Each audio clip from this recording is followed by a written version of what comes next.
Still.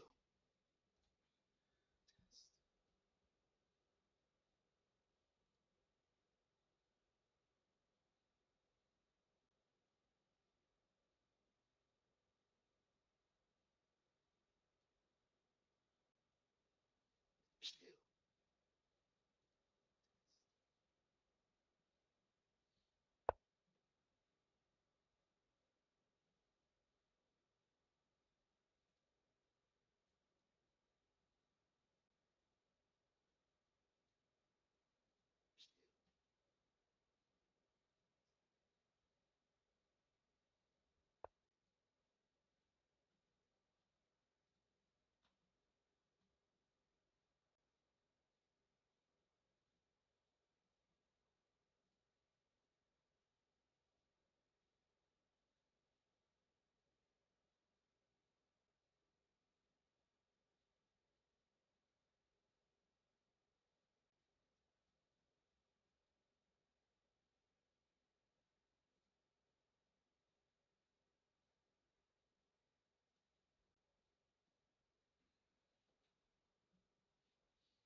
Alrighty, let's get the stream started.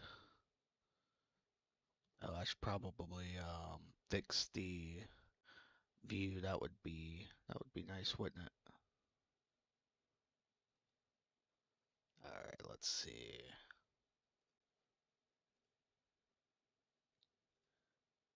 Put that on to start with.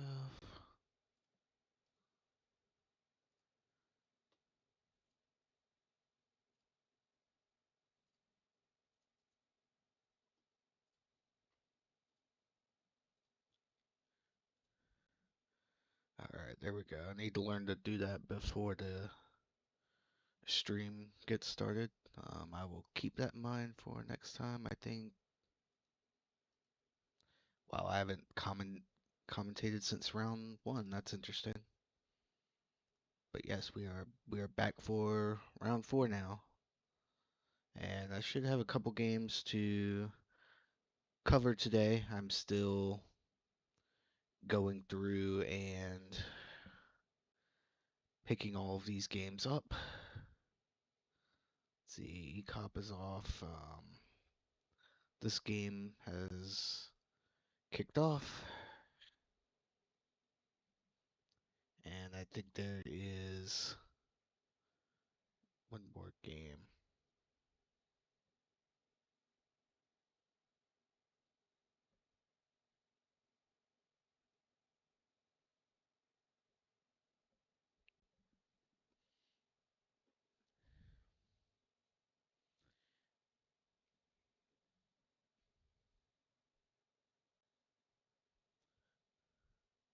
All right, let's see. Is this off? What is this?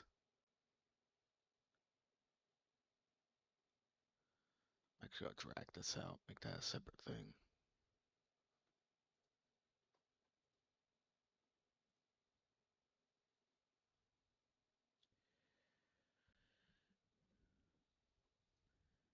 This last game kicking off? No, that'll take a minute, I guess. All right, I guess we'll start with a game that I can slightly understand. We're looking at a Dutch, and it looks like they're going to go for the D6 and E5 plan. They've already deviated from any Dutch theory I might be aware of, but as far as I'm aware, if Black plays E7 to E5 in one go, they're doing pretty well. So, and it looks like White is already taking their time, possibly recalling theory, possibly they don't know what's going on either. So we will see about that. They may have to download the position for the first time as well. This game, however, this game has gotten off much quicker. So this started out as a Caro-Kann where they break on c5 immediately. Of course, we get c3 and all these good moves. And this knight has landed on f5. To my eye, this looks like very, very good development for black. White does have a space advantage, but we will see. We will see if they can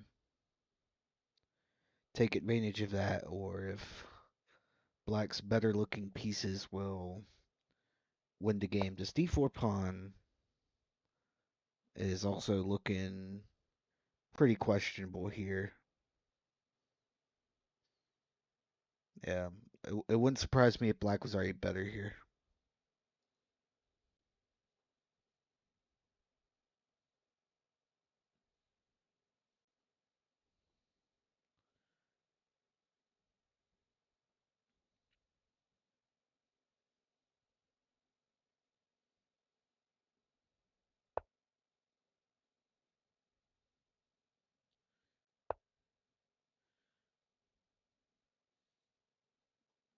Okay, that's a little interesting.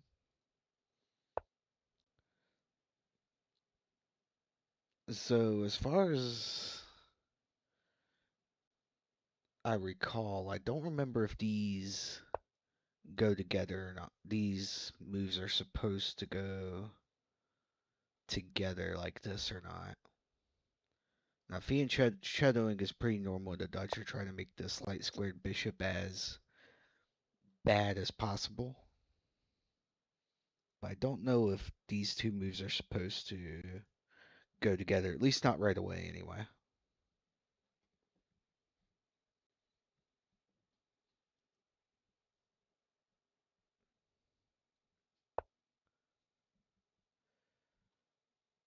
Alright, let's see if the other game has kicked off yet.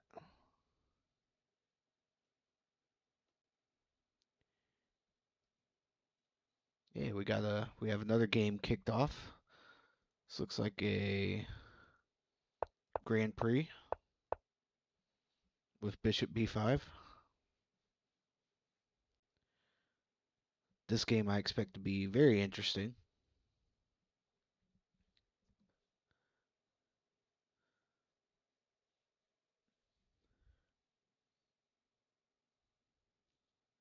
I'm wondering if Black will go E6 and Knight E7, or if Knight F6 is even playable here.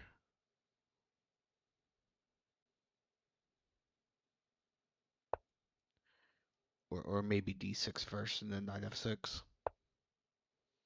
Knight D4, okay. Completely different idea.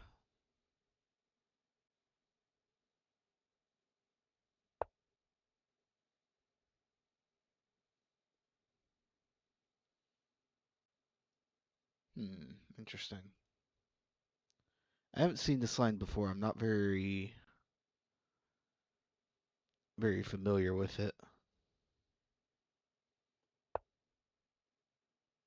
Okay, apparently taking the bishop is not good, at least according to the theory. They're still moving pretty quickly, so I'm assuming this is some kind of theory.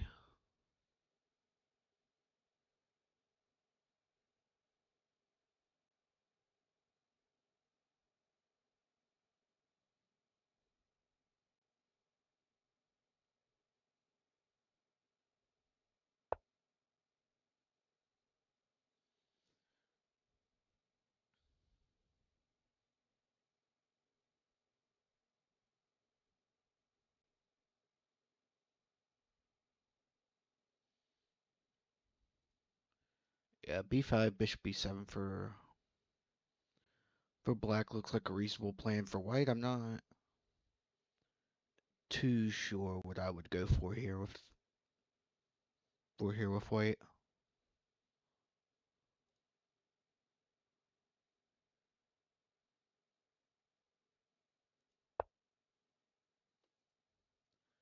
Yeah, b5 on the board. Wonder what happens after a4, b4. Does that lead anywhere interesting or not? I would definitely be curious, but it doesn't look appealing right away. But I suppose it could be an idea to keep in mind for the future.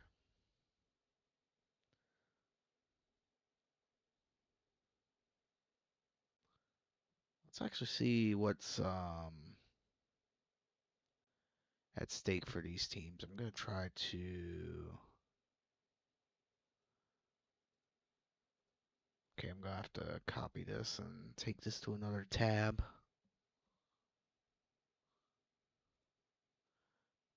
I need to figure out how to make this work.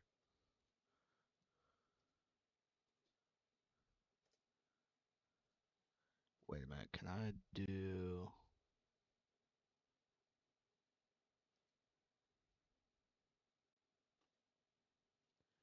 Just refresh, just reload the page for the list to the left to be updated. Okay, let's see.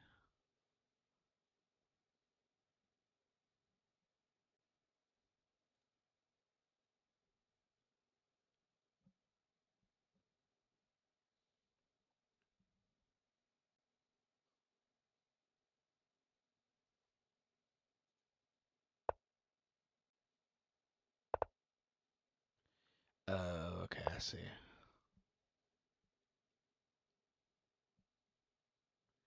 Interesting. Okay. I'm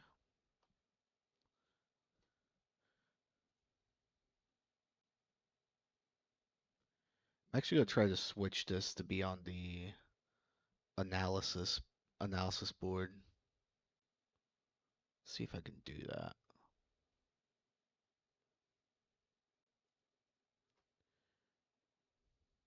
Yeah, never mind. I'll figure that out some other time. Yeah, it looks like black has gotten e5 in here. So this should be a very even game if black isn't better here.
I'm not sure what I would play as white here.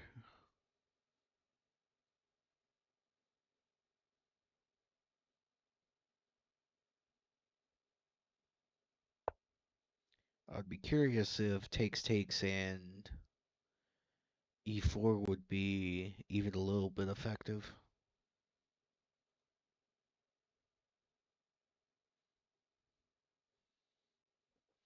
but I'm not sure.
Just pop this out. There we go. Okay, that doesn't stay open if I do that. All right.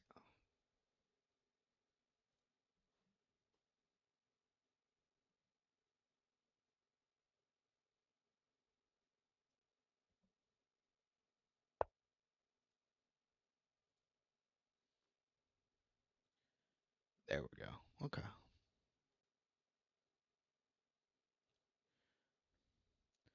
Yeah, they're good for takes at least.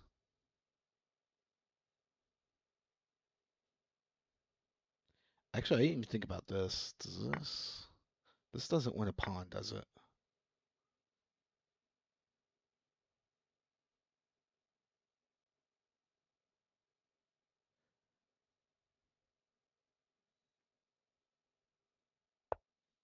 Actually, it does. It does. It might. No, rook e8. But then f4. Hmm.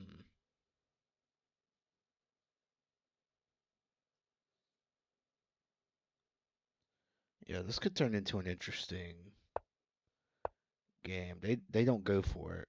So I probably missed something that made it absolutely terrible. is what I will assume by that move.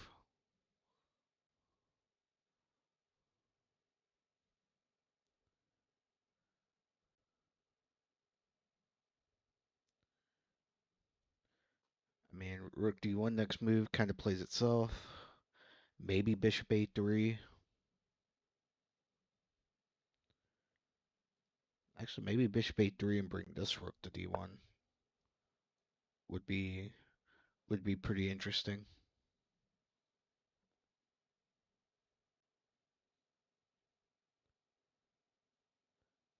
I don't know why do you have two pop up chats?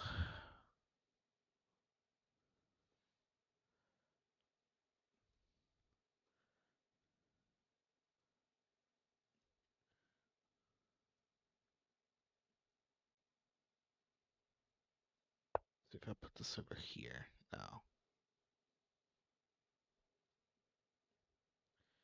I don't know.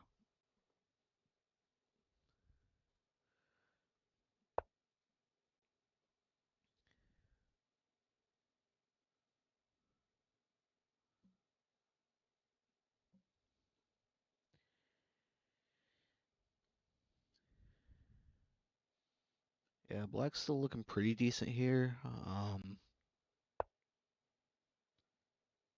I'd probably be tempted to yeet the queenside pawns at some point to gain some space on that side of the board.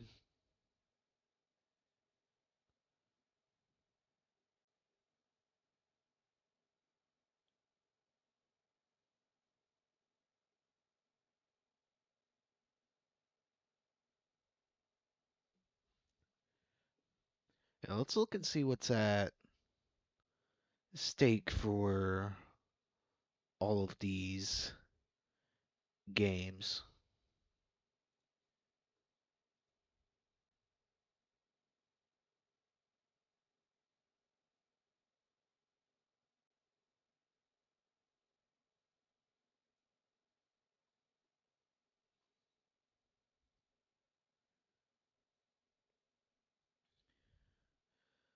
Let's see, for XKM and Quito, that is the Board 8 match. Currently, Quito representing team. I think that stands for the Extraordinary Amateur Minds. It's kind of cut off, but I think I remember that being the team name. And on the other side, XKM is representing unmodified sea creatures. So apparently they don't have any +1/+1 counters on them or any equipment or auras. If you know, you know. And yeah, right now team is up 4-3. If XKM gets the win here, that will confirm a draw between the two teams for the round. Any other result and the extraordinary amateur minds will win that match for the round. And let's actually take a peek at the standings. I'm aware that I'm not showing that. I'm looking at it on another team. Ooh, these are two of the top teams actually. So that's a could be a very important game at the top of the standings. So unmodified sea creatures come against this week were number 2 and team is number 4. So if team can get this win here, they will leapfrog their opponents. So Quito looking for at least a draw. Of course, every point matters, so I'm sure they will be going for the win as well. And then next, let's take a look at JPG Mitch and Shonuff. Shonuff, yeah. Um, well, let's take a look at if that game's matter. That game is tied at three and a half apiece. So essentially, the result of that game will be the result of the series. If Shonuff wins, then we just turned Barbie's world from plastic to tragic, I think is what the rest of it says. The name that Barbie got really mad about.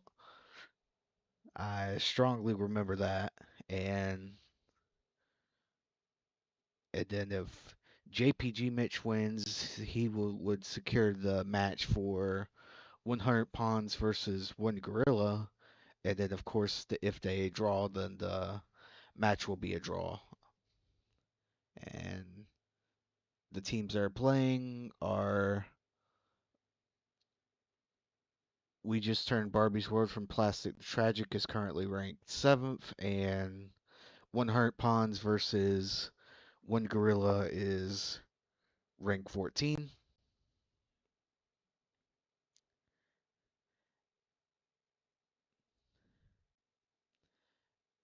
And now, last and but not least, we have the Storming Eagle and VRPK, VRKP 323.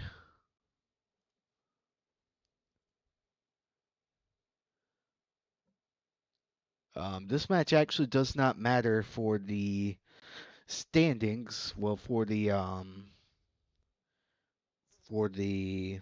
match, since Knight Tyson has already won that match for the round, but you always want to secure as many points as you can. So I'm sure both of those players will be playing for a win today and trying to secure as many points as they can for their team. So let's see where those teams are in the standings. They may be further down. Yeah, Knight Tyson just secured their first win of the season this week, their first match win, of course, after several close matches. It looks like they've been. Week one for them was a draw, and then they had two games, two matches where they lost 5-3. So I'm sure that feels good for them to get on the right side of a match score this time around. Very, very, very nicely done to them. Maybe they'll be in the running for that one award where they're ruining their luck for losing so many matches by 1 point. I forget what that's called or if that's even a award, but yeah, something like that. And as for the other team, prepare for mayhem. They will have to wait another week to see if they can get their first match win on the board, but every point, of course, matters. So we will see how these games progress.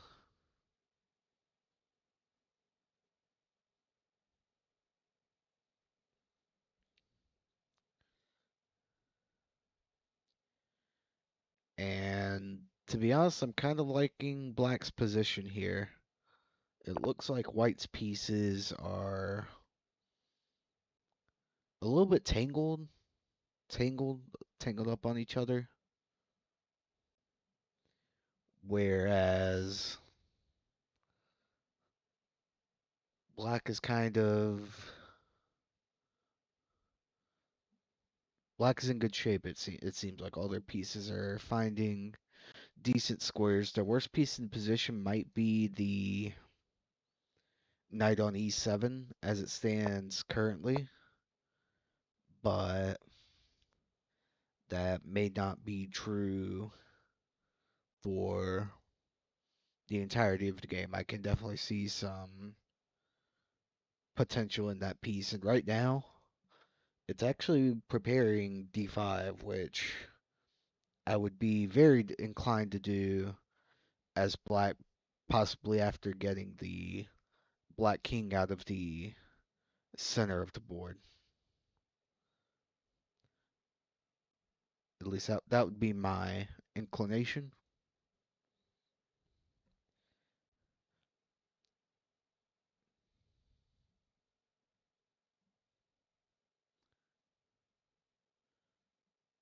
So we will see how this game develops. It looks like VI, VRKP is tanking here. It looks like Storming Eagle is I don't know if still in prep is the right word, but maybe they're extremely familiar with the position and they know exactly what they'd like to do.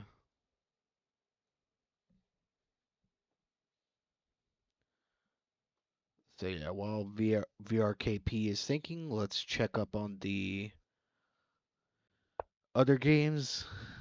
It doesn't look like too much has changed here. The bishop has made its way to b4, possibly trying to provoke a3 maybe, and then knight a5, knight c4 could be potentially an idea.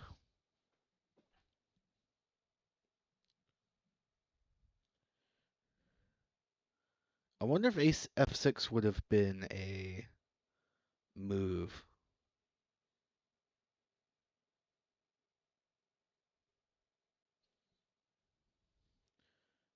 Yeah, I'm not sure about the strength of that break.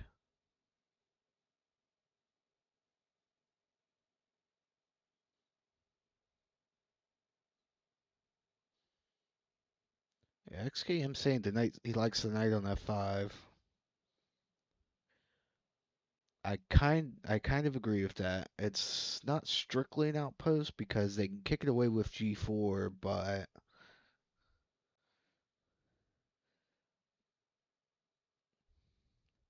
then that you'd worry about how many weaknesses that would create around the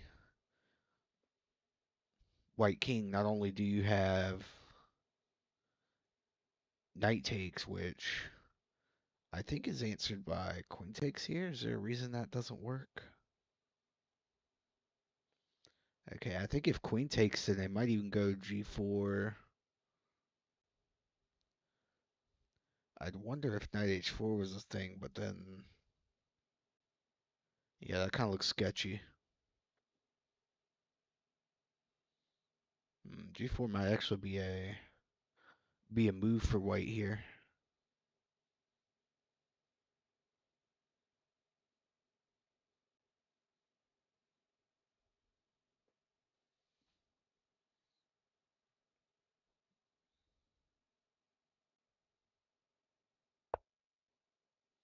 A3, they did provoke a3.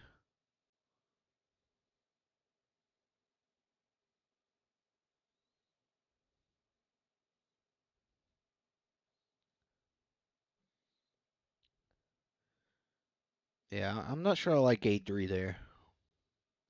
I think I would be more inclined to a developing move. Well, I'd be more inclined to a move like rook a to c1 to try to improve the position a little bit.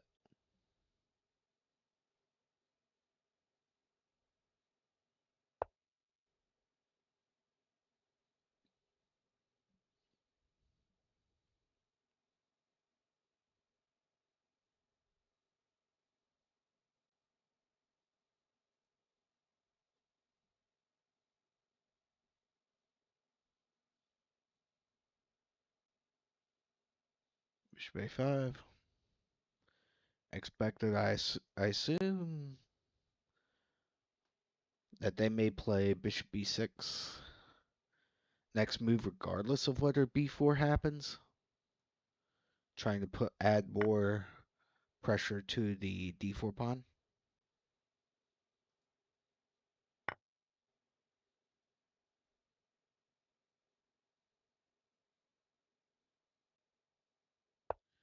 Ah, knight takes e. Ooh, that's actually was a nice tactic.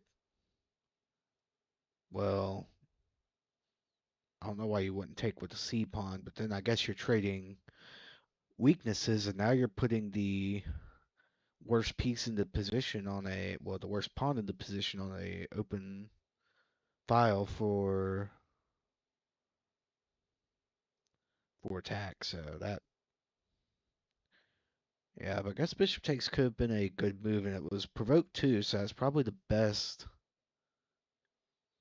way to handle that.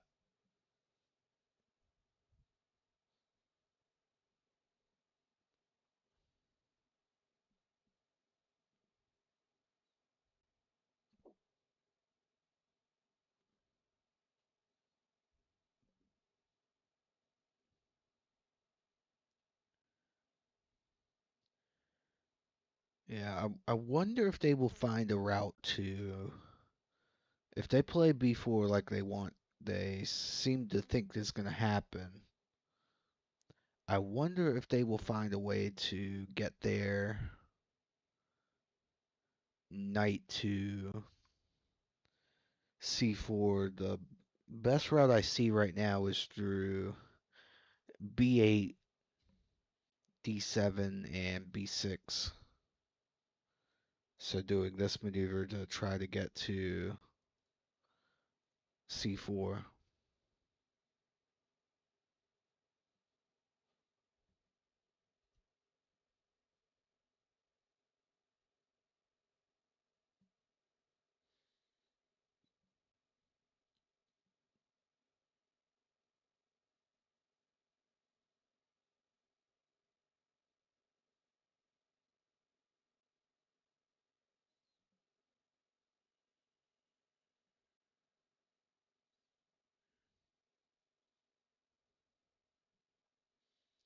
Yeah, it looks like this game is progressing pretty quickly.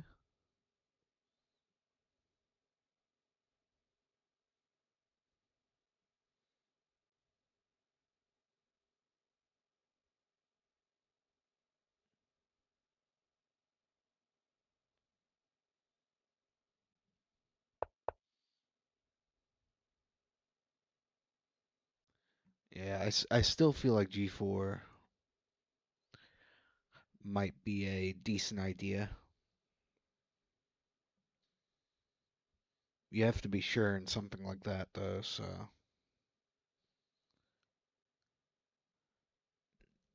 it could be that it weakens the king side too much, but can they exploit that? Who knows? I'm not sure black's pieces are particularly well positioned to do that, though, so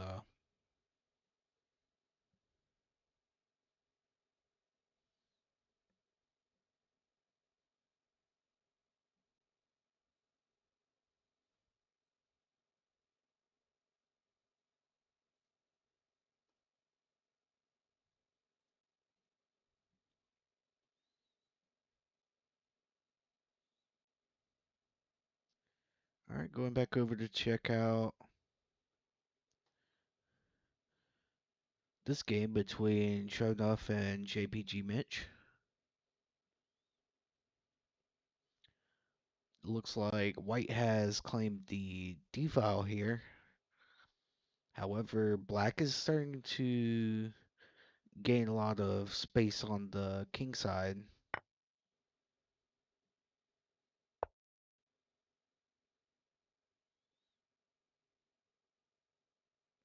Yeah, I'd definitely be a little bit concerned as white here.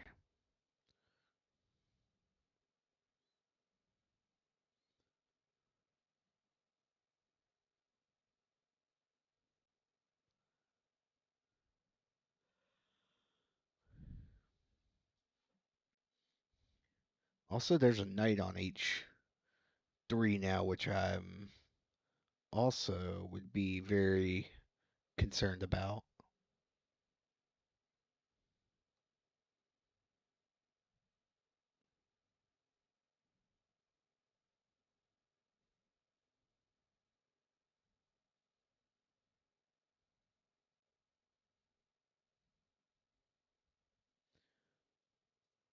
If I'm black, I'm kind of curious about a maneuver to put this knight on. S- Mm, I don't know. I don't really like that plan. Maybe better would just be to go bishop e6 just to clear the back rank and prepare rook a to d8. Yeah, g5 would be a good move as well, preventing this knight from coming back into the game with knight f4, especially because bishop e6 would run right into knight f4, so that actually makes a lot of sense to play g5.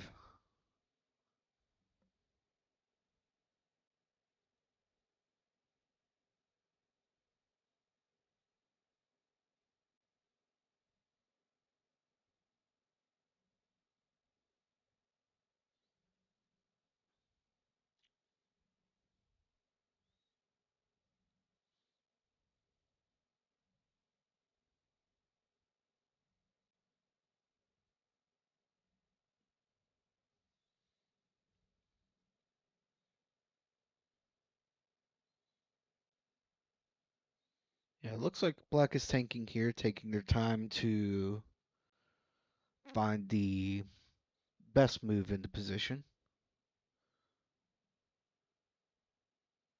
So let's see if this game has progressed any. It looks like d5 has been played. It looks like they went for it immediately, which is pretty interesting. I wonder which piece they will recapture with. My natural instinct is actually to recapture with the knight, but there may be merit to taking with the bishop or taking with the queen, although taking with the queen does feel kind of wrong to me compared to the other two options.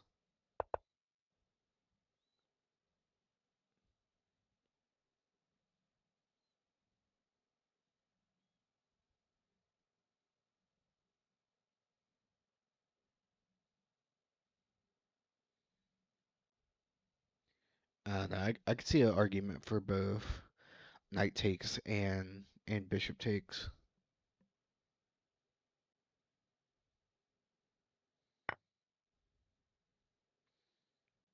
I guess there's also pawn takes, which I'm also kind of meh about.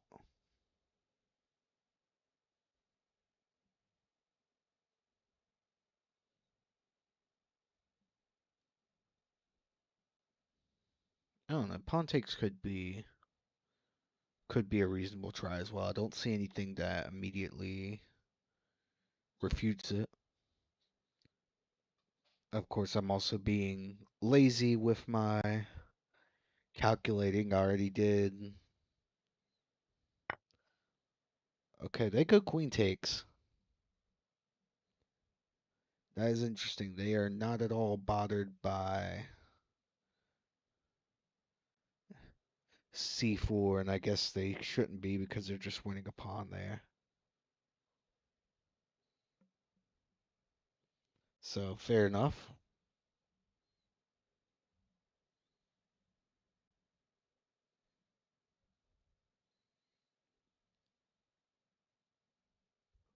I'm wondering if knight f5 is on docket next.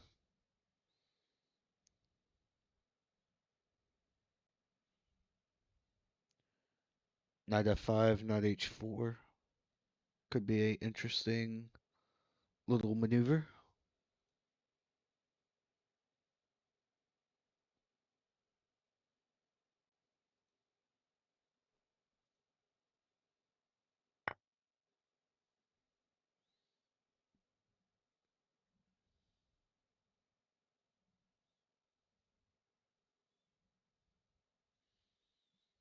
Yeah, I like Black's position a lot here. However, it is worth noting that White has built up a 20-minute time advantage.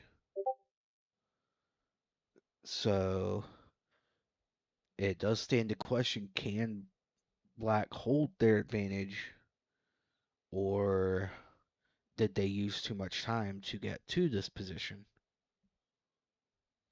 We'll see about that. It looks very good for Black in my opinion, and there's still, I think, 27 minutes on the clock is plenty of time to be able to convert a position like this. But we will see how the game continues from here.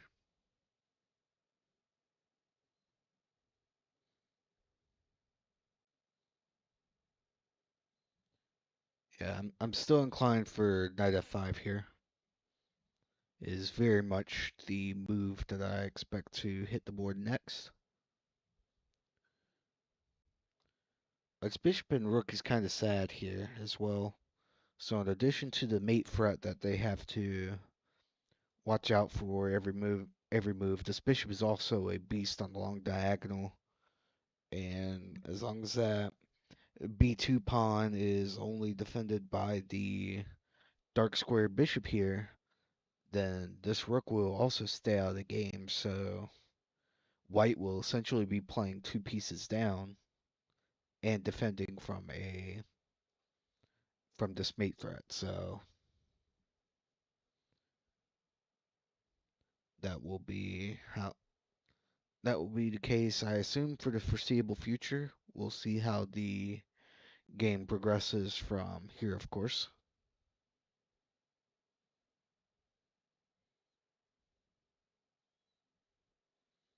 But yeah, G4 is basically never happening, and G3 the rook would hang pretty much. So I don't see that happening. So I think this knight will be very good on the F file. Maybe another rook brings itself to D8. Maybe these pawns start rolling on the king side. Maybe these pawns on the queen side start rolling. It looks like Black is spoiled for choice of how to conduct this game.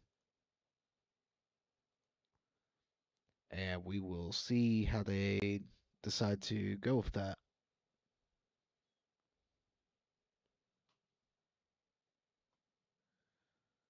All right, back to the advanced KO game. It looks like Black has finally had to trade their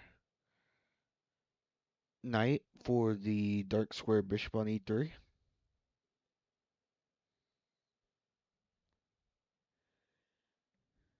Yep, provoked with bishop g4.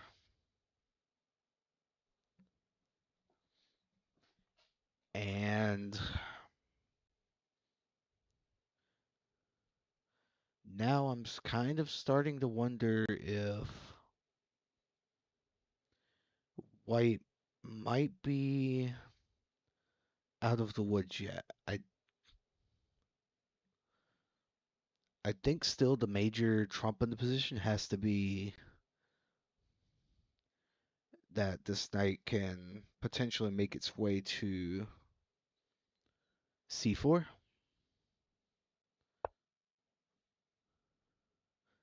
But you start to wonder if White is maybe starting to counterattack on the king side with f4 and f5 at some point. That's something that looks very, very interesting, at least in my eye.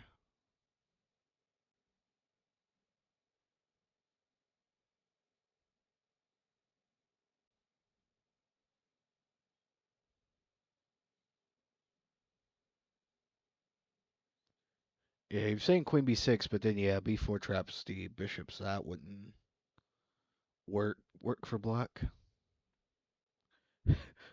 The Yeah, I'm assuming that's teammate in the chat going few.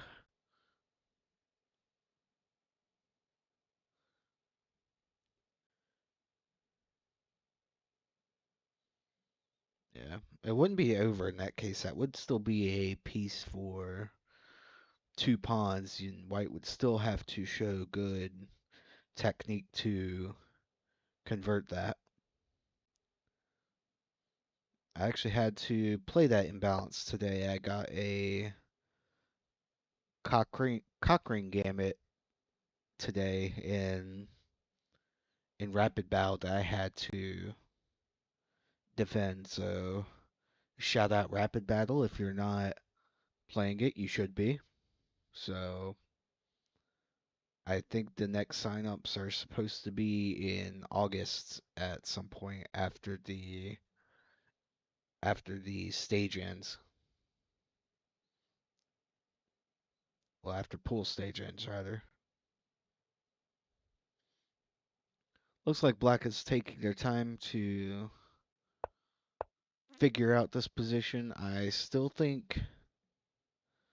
think they might have a slight pull still, but I would be worried about white generating counterplay on the king side.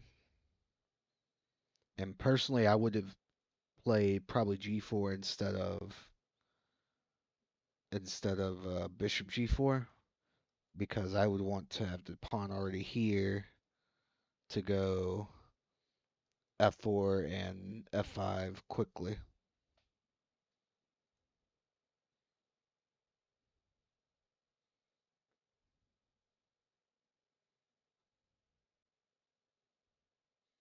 But yeah, bishop g4, of course, not unreasonable either.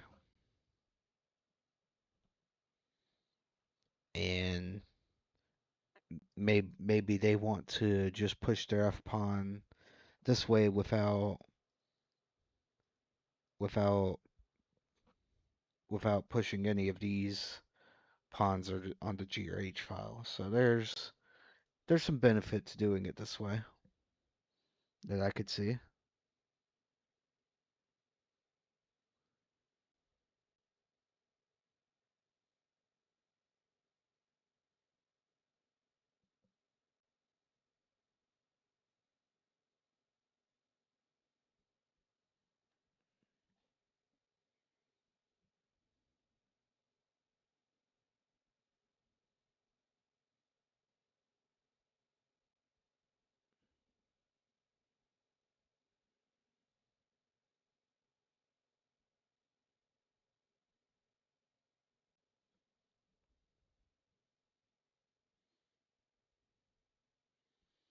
Yeah, so while black is trying to figure out how to proceed here. Oh boy. I am terrified for white's king right now.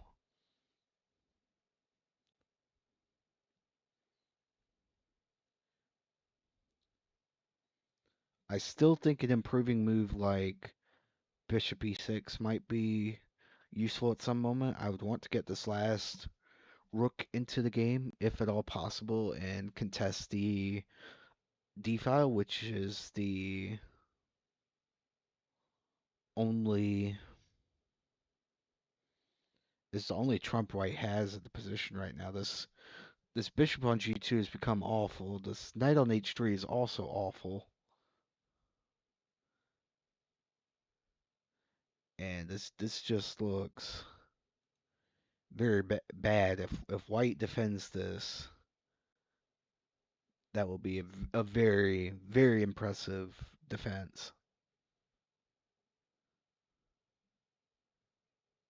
So we will see how this continues.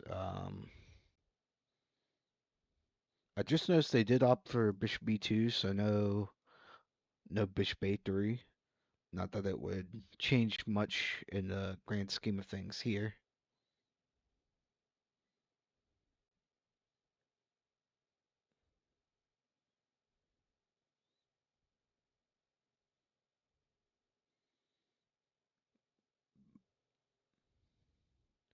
Yeah, I wonder what white can do to actually hold off this attack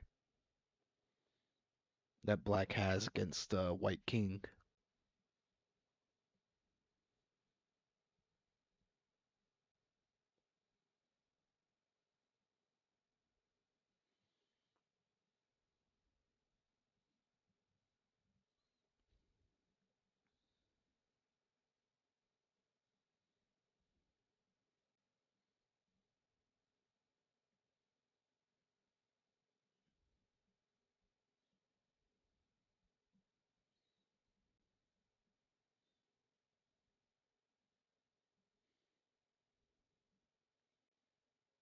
Yeah, I'm trying to put myself into white's position and trying to come up with a move, and I'm not sure what I would do here.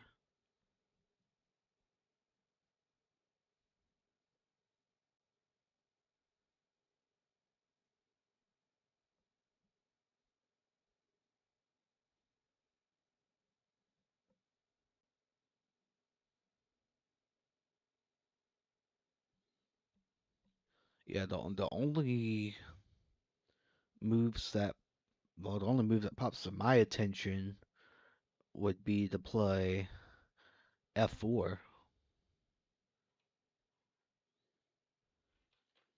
and try to get black to open the position maybe a little bit before they're completely ready because I feel like if they get bishop e6 and rook d8 in, then white's position is cooked.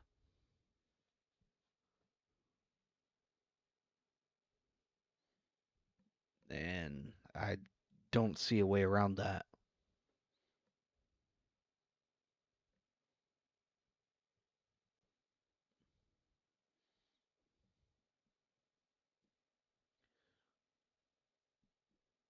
I do wonder if as stupid as it would sound, I do wonder if knight takes g5 is being considered, but I don't know if that actually does anything to improve the position for white. The light squared bishop would still be not very good, and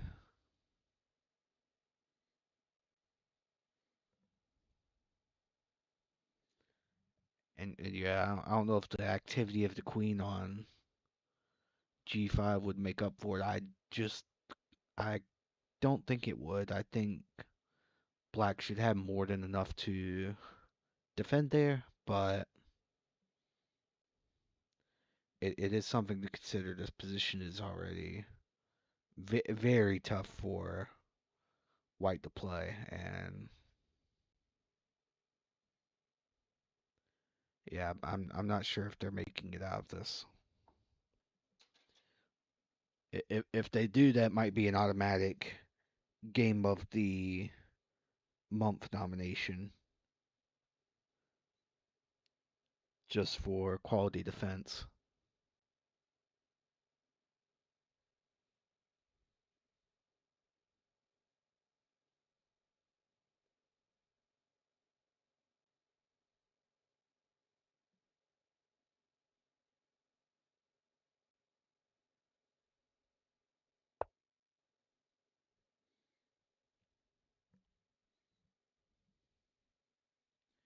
Okay, it looks like white is sinking into the tank here to try to figure out how to save this game. So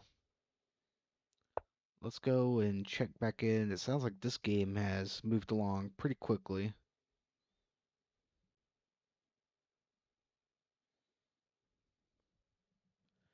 And we do have b4, bishop b6, and knight e2 on the board after black finally decided on a6.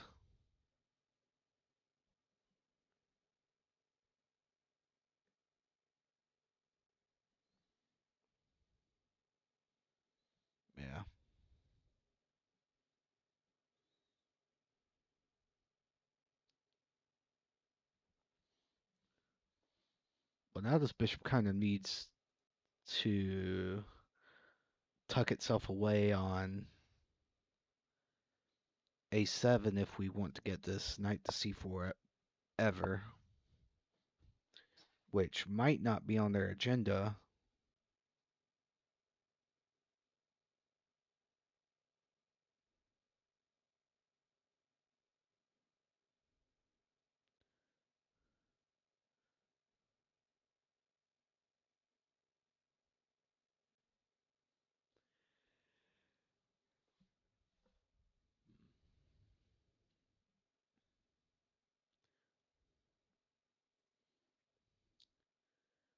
F4 might be coming very soon. F4 and F5 in 2 moves, maybe?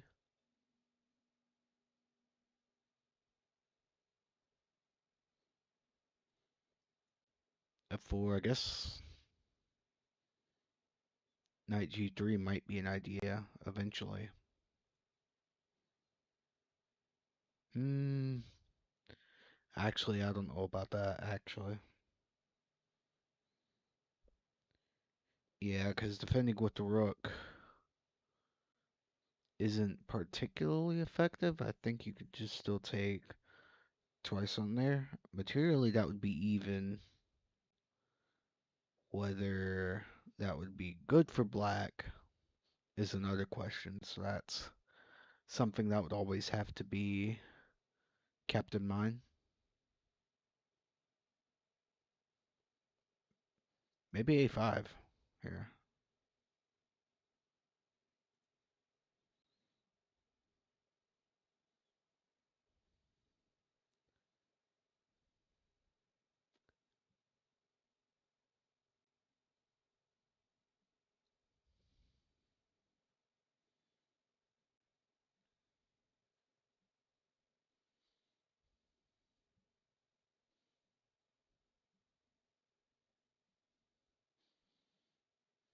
Yeah, I think if I'm white, I'm probably bringing this rook to c1, and I'm bringing this rook to d1,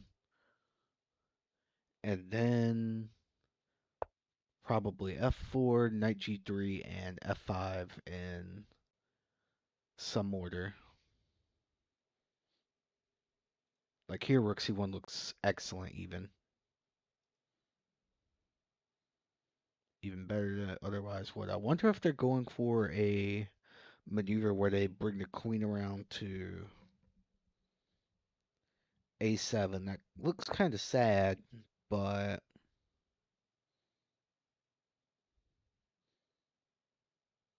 I guess the question there is, can white do anything about it? And I think they can.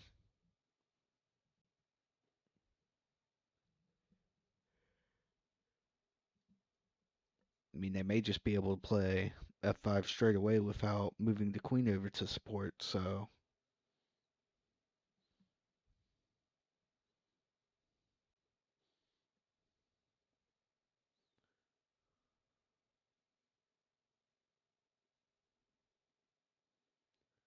some threats of taking on. Ooh, I didn't even notice that, but f4 would prevent that.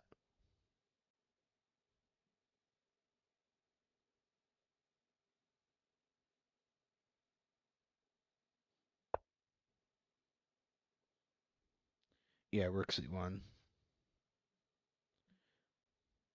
Yeah, now knight takes e5 would just run into rook takes on c7.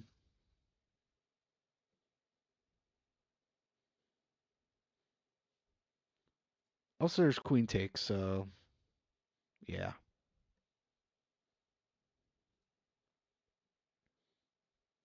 Yeah, rook c1, rook d1, f4, and then maybe straight away f5.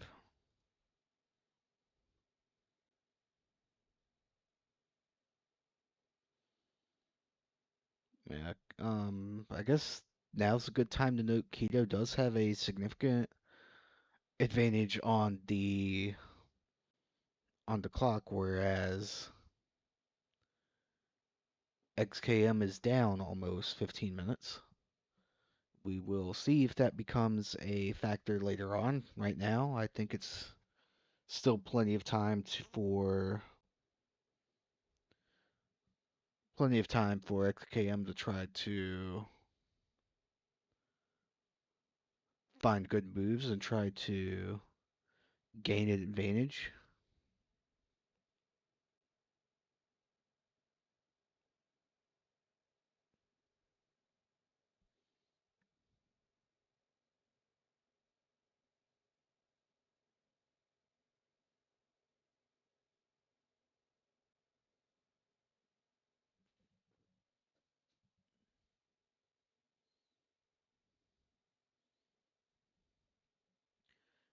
XKM continuing to tank here. I'm not sure.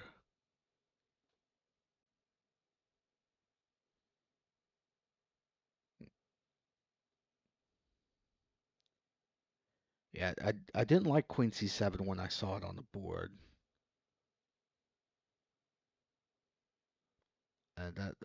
This Queen B8, Queen A7 plan is the only one I can think of to justify the Queen C7 move. Otherwise, you have to play. I feel like you have to get the queen out of there and then say sorry.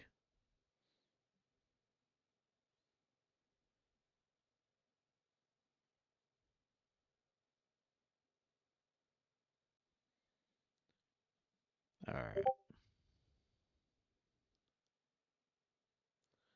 All right. While XKM is sinking, let's check out.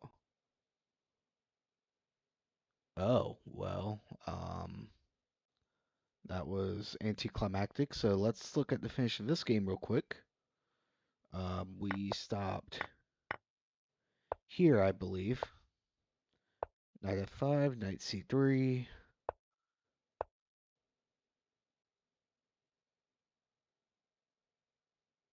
And yeah, it's black accepts a draw. So with that, did this game have implications for the standings?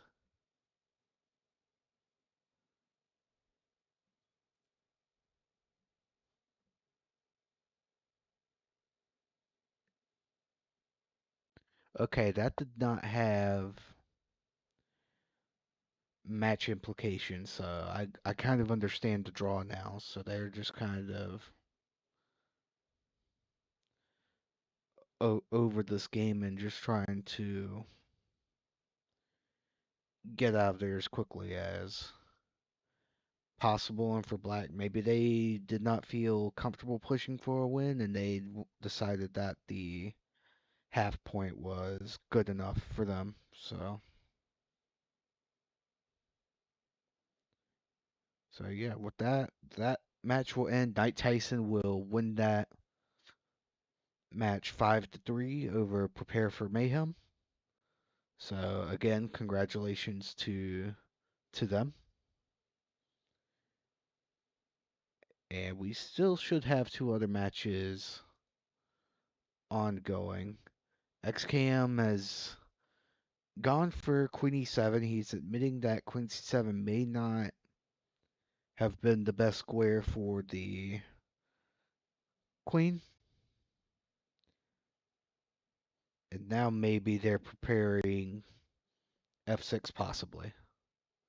The move I would certainly be very interested in playing.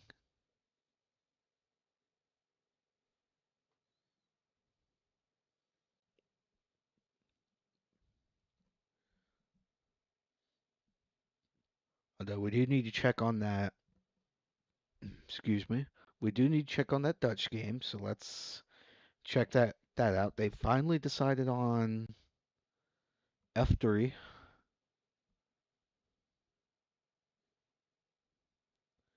I wonder what now I wonder what black is gonna do.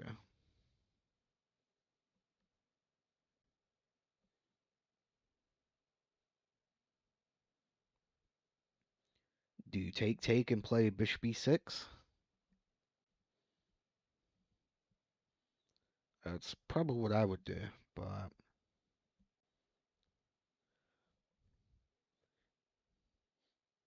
We'll see. This is the only. Looks like this is the only move that has been played since we were last here.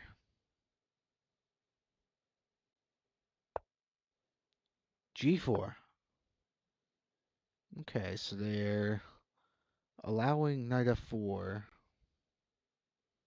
I'm not sure I'm a fan of g4. I get it. You want to push your pawns.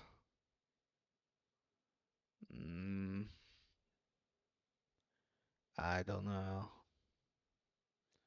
Knight f4. Knight takes. Queen takes.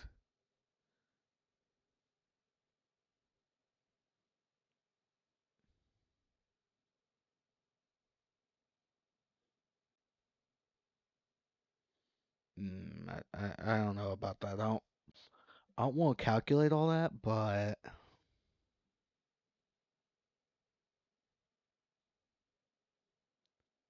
wait a minute. I wonder if there's knight takes g3. If knight f4, does knight takes g3 work with queen h5 as the point?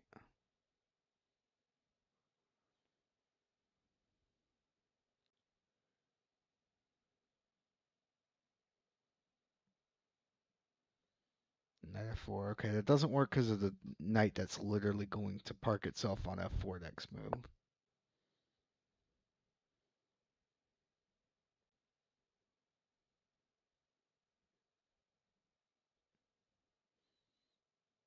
So that won't be possible then.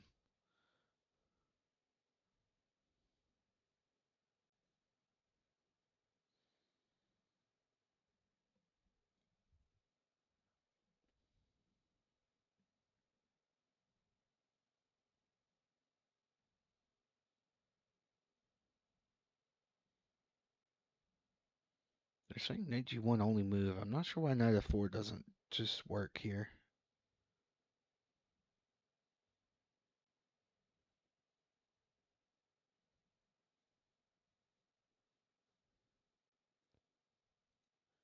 Yeah, we need a good player to come tell me why white can't play knight f4 here.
Man, this game could get very interesting. It looks like the game is about to explode one way or another.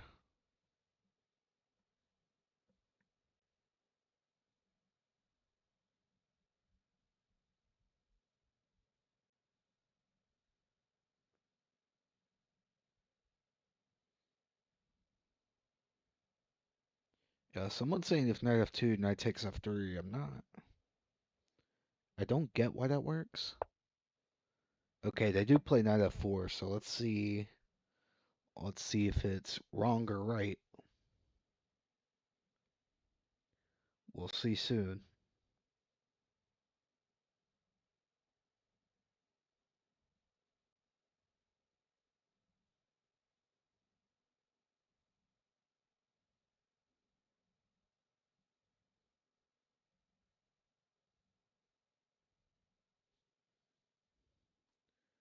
Yep, so knight f4 on the board.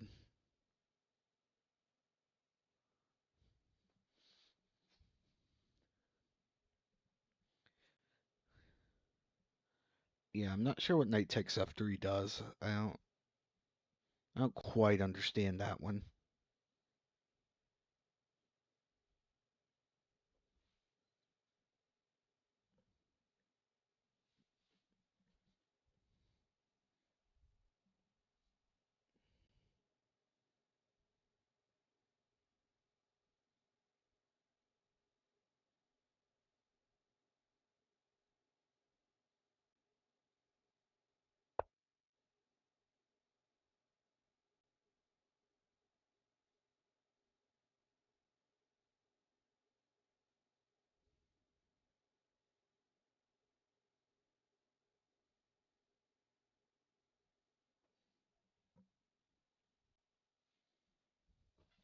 Okay, it sounds like some moves are happening in the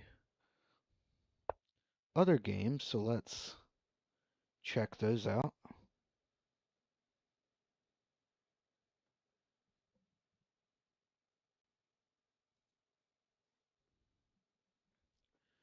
Ooh, black has managed to double stack on the C file, and it looked like white had the same idea.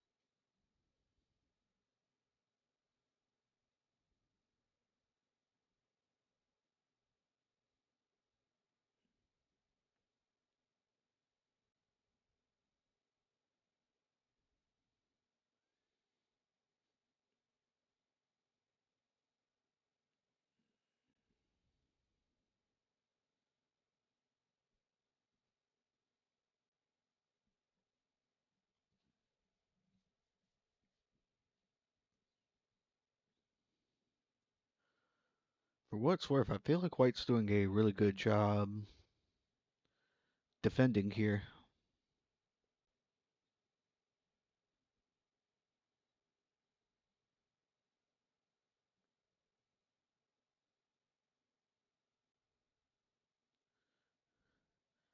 Yeah, I believe Quito is the one fighting for a draw to win. Yeah, Quito is the one. If they find a draw, then their team gets to win the match. So I'm sure Quito would be extremely happy to trade every piece on the C file to get a boring draw. Yeah, I think it's up to black to try to find more in this position.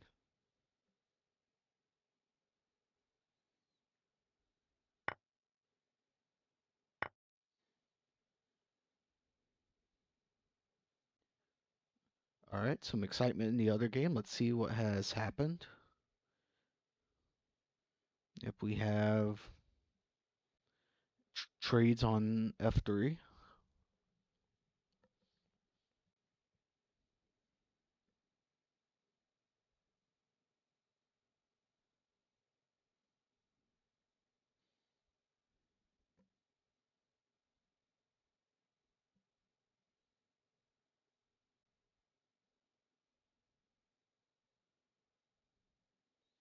E takes F3 is next, I believe, and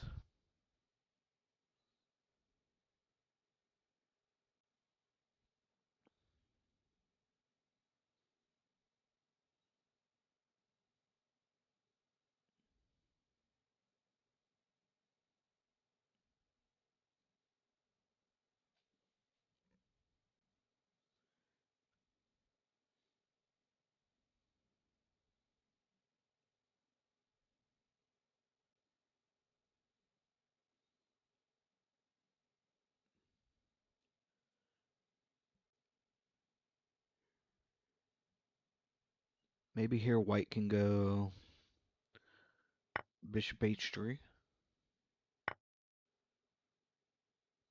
I wonder if that would be a move that white could do.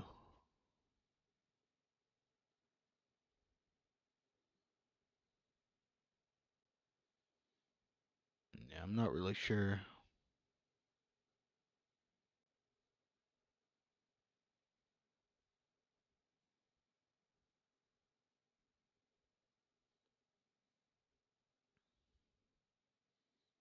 Bishop h3, still bishop e6 and rook. I mean, I think you do that regardless, even.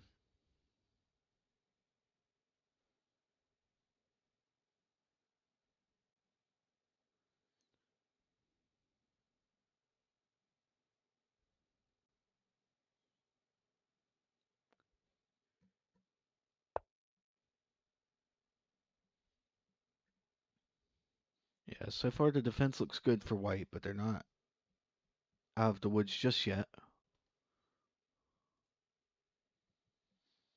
We'll see if they have any more defensive ideas. See if they can find their way out of this.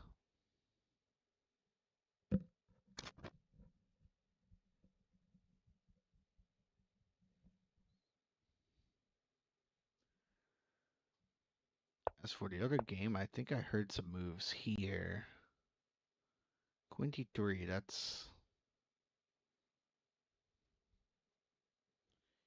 interesting.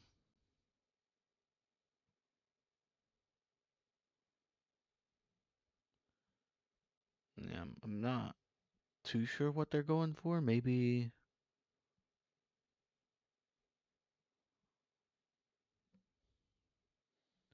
I mean, I guess it gets the queen off of this diagonal, which they probably care about. Maybe rook c1 next move, and then f4, and then there the queen supports f5 as well. So actually, that's a subtle queen move that I kind of like.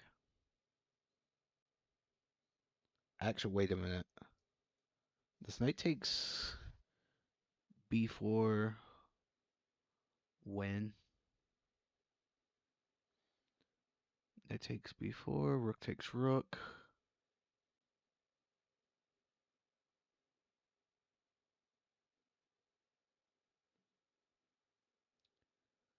Rook, knight takes queen. Queen, rook takes queen. I don't think that works. No, it doesn't look like it, but you have to be careful of stuff like that.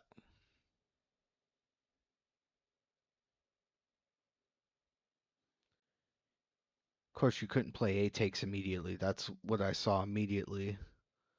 But yeah, I think after some calculation, there's no threat with knight b4. So I like the subtle queen move to d3. Try to improve the position just a little bit for white. Lots of moves going on in this game. Let's see what we missed. We got knight g4 and rook e1.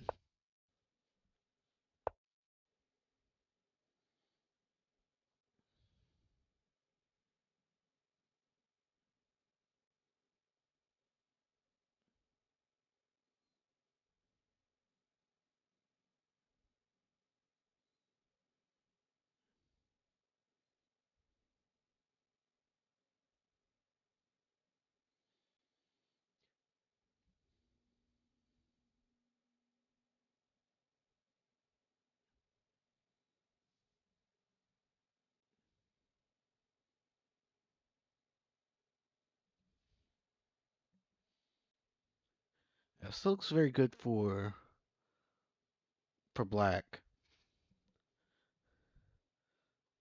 That said, now it's starting to get harder to get these last couple of pieces into the game. But maybe they feel like they have enough and that they can go on the offensive.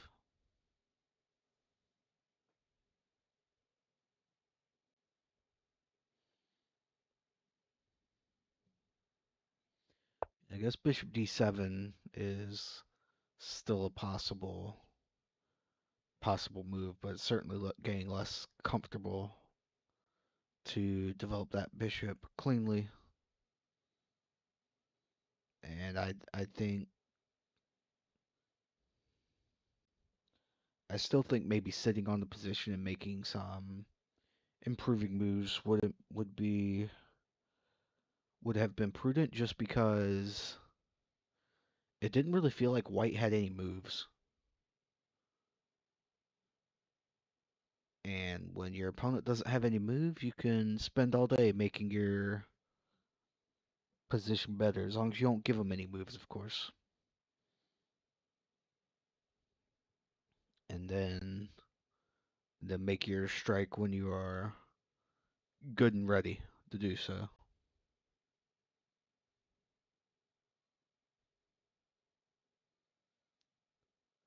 That said, make no mistake about it, black is definitely still for choice here, for sure. If they're not winning, then they're close to it. And it will still take excellent defense by white in order to try to hold the balance here.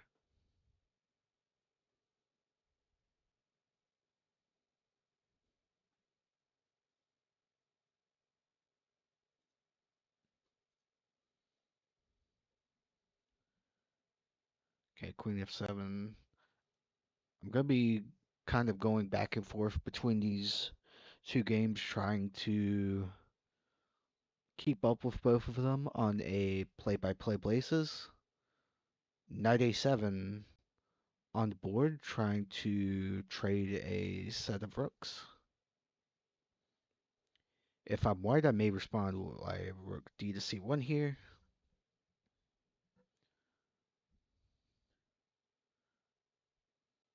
I'm not sure. I don't like trading, just because that does give white, well, that does give black the c file. In this case, you can immediately challenge it. I missed the knight on.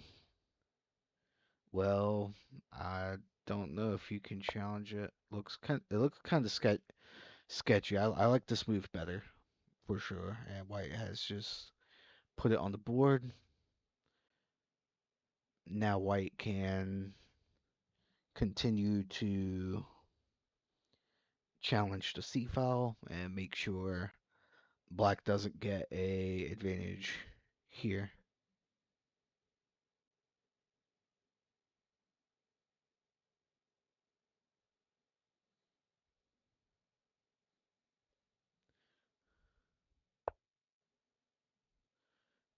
Black said they considered g3. I assume they mean g6. I would be impressed if they could put their pawn on g3 in one move.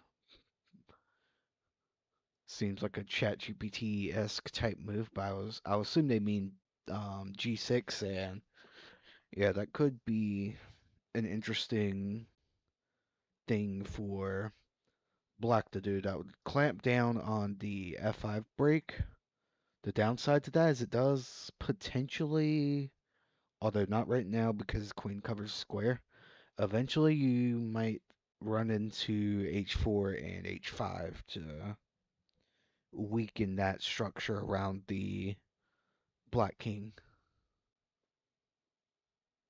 I'll assume they meant g6, unless they meant that they thought their opponent might play g3, but it wouldn't have been in this position, I don't think. So I think they were referring to g6, and I've certainly made that notation mistake before. So yeah, he says he's going knight b5, which does look like a good move. It does hit the a3 pawn, and it does hit the rook, so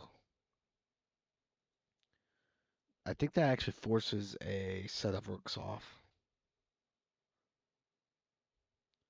And it might be best for white to trade both sets of rooks off there.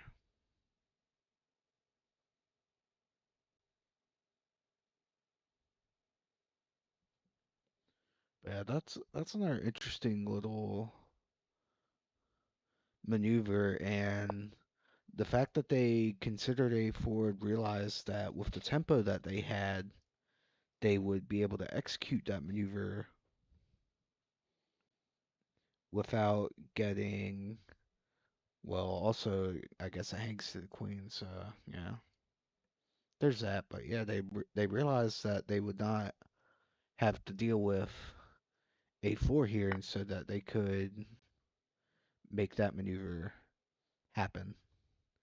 I was gonna say over here, I was wondering if instead of queen d3, maybe going rook c1 first would have been helpful to kind of stop any shenanigans with that, but even then they could still do that maneuver because the b4 pawn is potentially loose.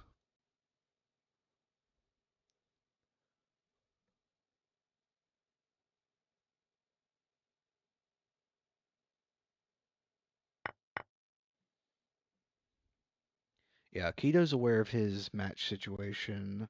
They said, Chad only actually need a draw. There's maybe something better here, but trading down big pieces feels like it heads in that direction. I kind of agree with the sentiment, but on the other hand, I definitely think that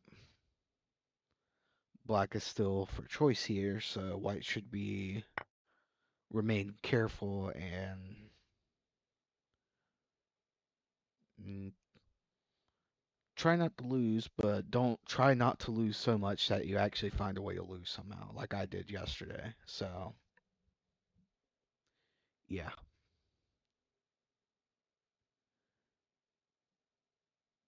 JD Danman feels like pieces. D4 pawn is short of defenders if the big pieces come off, and yeah, I can definitely vouch for that. If the queen comes off, the D4 pawn falls, unless the white king can bring itself to the action. So,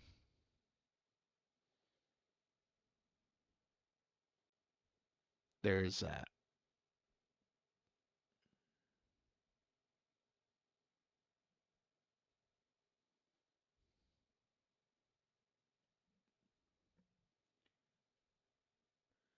Yeah, so it could be that.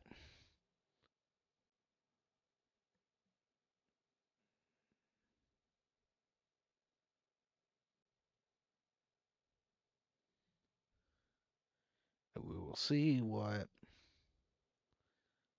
black decides to do here. I guess the knight's now going back to e7.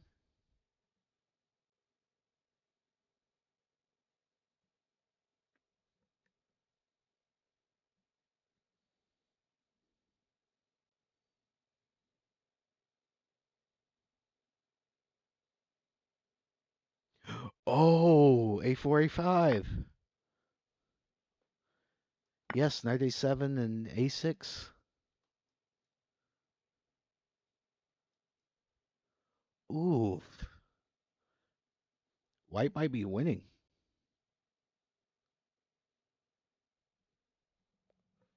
Ooh, maybe bishop takes c7 had to happen for that reason.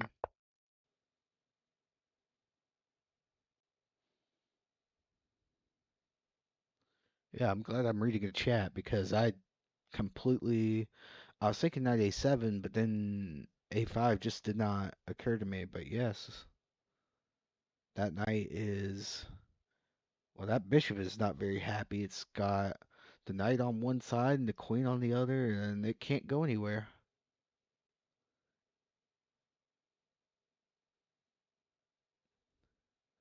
Ugh. Keto's plan of trading rooks on the c file might be working out for him.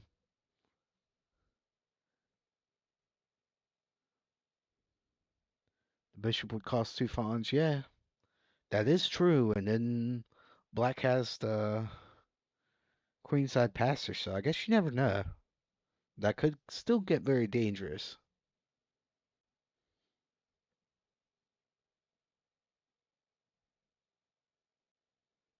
On the other hand, again, all white needs is draw, so all they have to do is play defense. Like, they don't even have to push for more. So, so we'll see about that. While Kim is pondering their next move,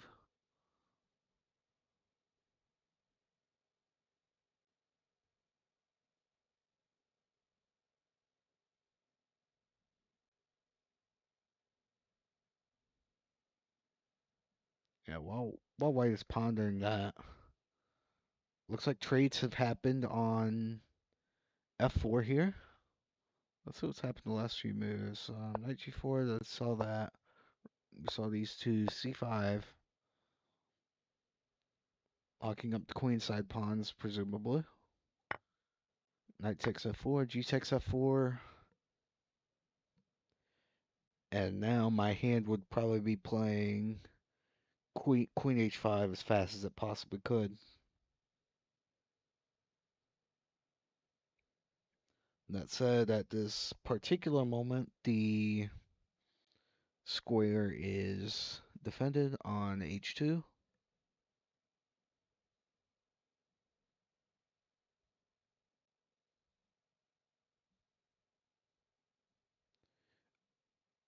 Knight takes f4, bishop c4. Ooh, no, no, it wouldn't have. One, there's bishop e6, and then also this knight is guarding the square. So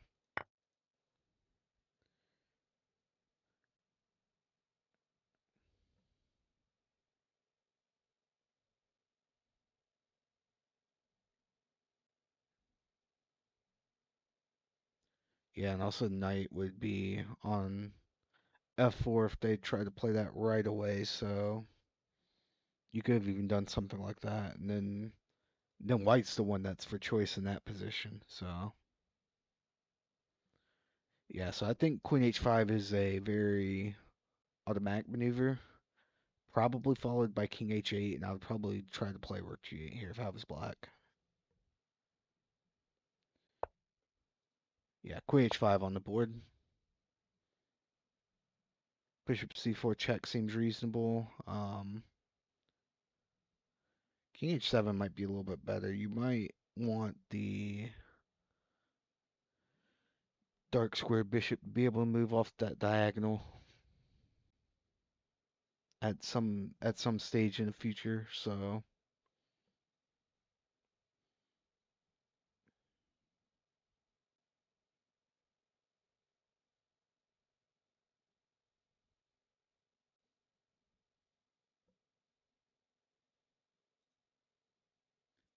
hello, king h2, bishop trapped after a5, point c5 is play bishop c4. Yeah. So what's up, Duck from Crass? Is that how you say that?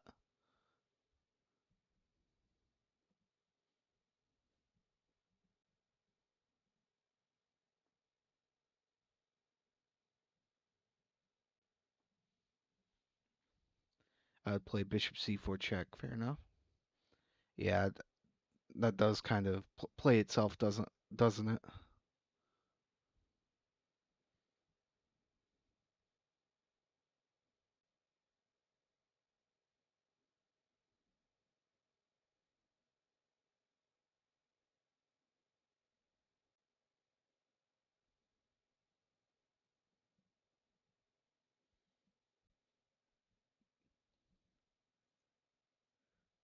Let's see, have they made a move yet? No, they're still thinking about it.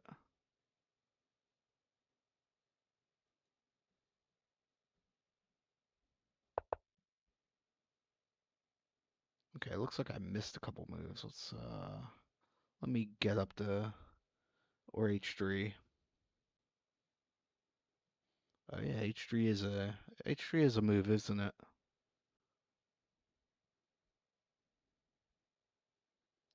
They go for rook e7.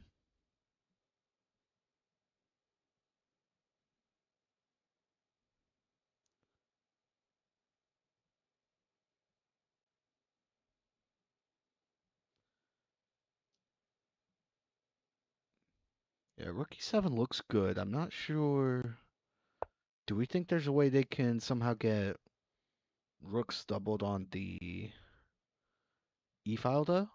Well, we can get them doubled on the E file, but I don't know if that's useful by itself. What I'd be wondering is if White could actually manage to get them on the seventh somehow. A bit ambitious maybe, but worth mentioning maybe.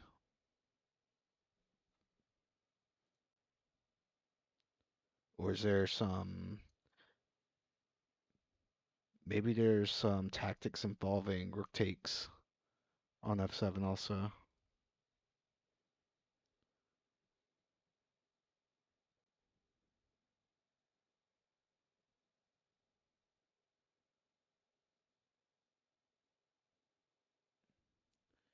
F2, F2, yeah, that looks yeah, it looks good. I like F2 actually.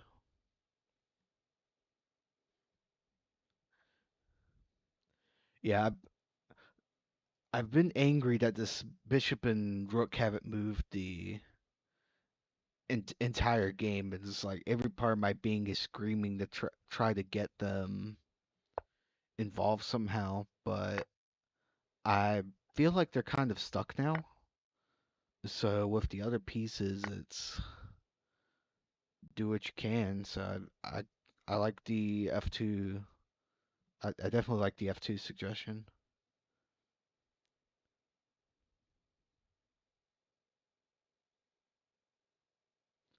I had Queen H4 immediately as a idea also, but I may well just be blundering something by doing that.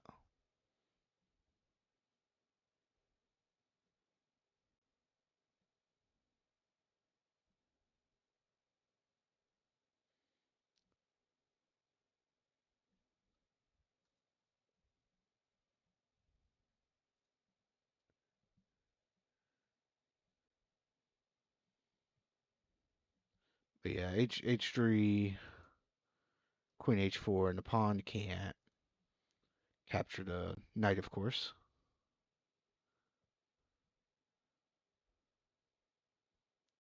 I do wonder if there's some other ways to defend.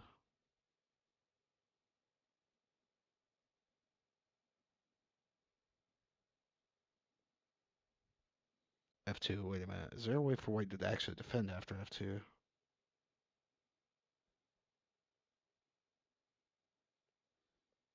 Well, yeah, H3.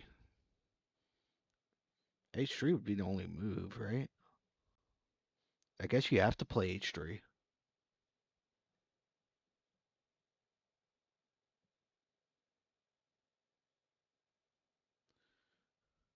Ooh, that queen is snaky.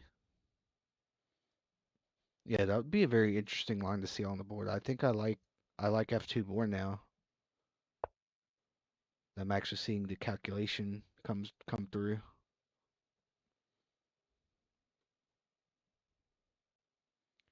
Here, sounds like this other game has had some moves happen. Let's see what they decide to go for after A5. Okay, they're going for the connected passers on the queen side. So it'll be very interesting to see Keto can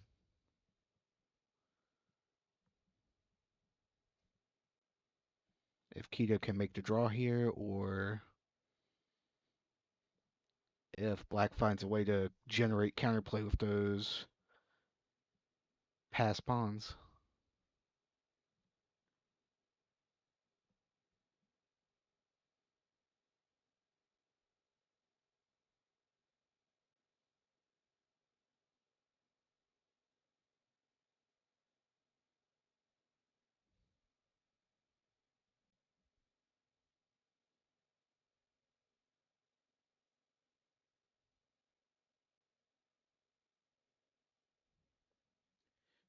Yeah, I guess Queen C7 looks really good threaten this. Of course, h6 should just be automatic, I would assume.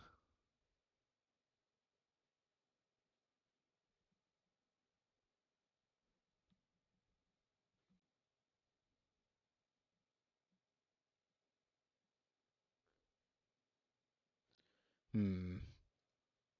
If with that threat in mind, I'm wondering if Queen c5 actually forces the queen exchange.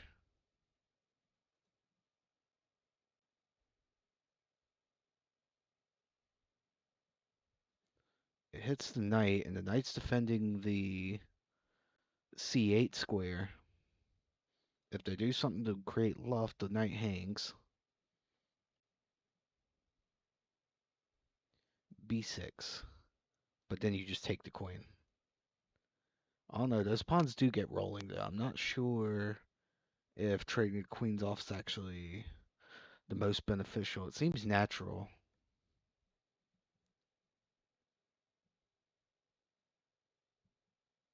Queen h4 and g3, yeah.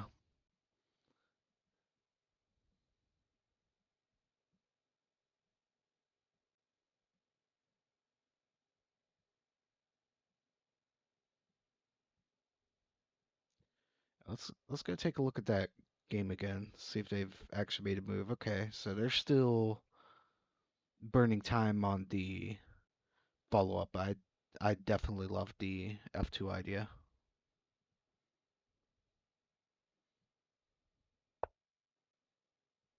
Okay, they go for bishop f6.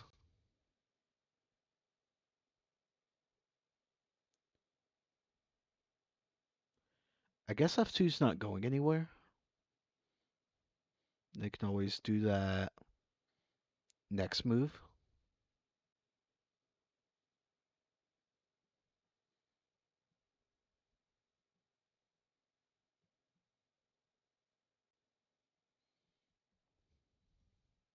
Yeah, I guess they're not in a rush to play f2. They may be trying to shut away any counterplay with the rook on e7.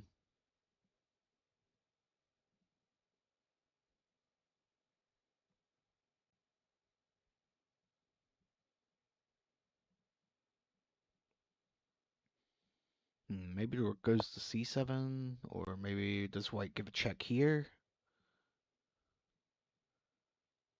Ooh, wait a minute. Bishop c4 check. Now the king has to go to h8.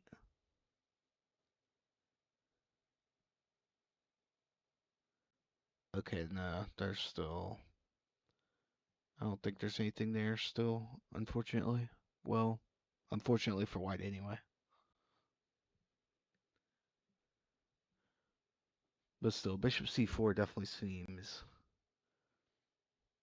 useful, at least as a in-between move for the time being.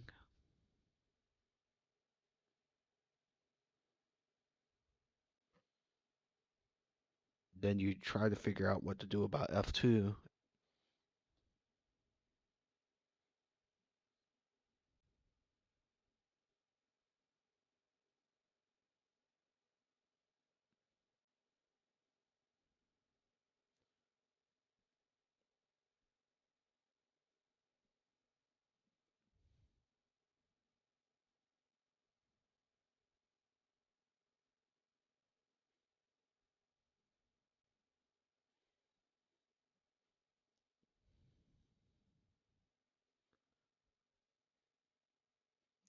White's still taking her time.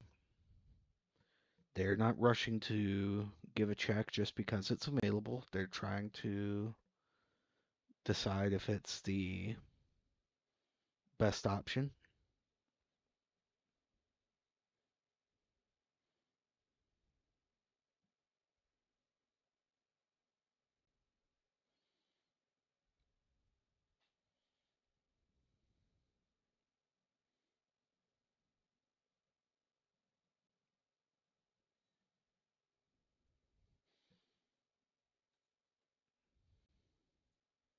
All right, let's see what's going on. They went for queen c7.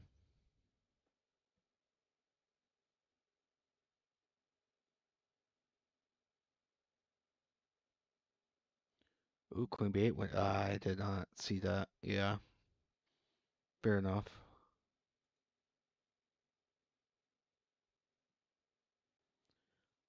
Much stronger. Very, very well calculated from Keto to find queen c7. Yeah, h6, queen b8. Well spotted.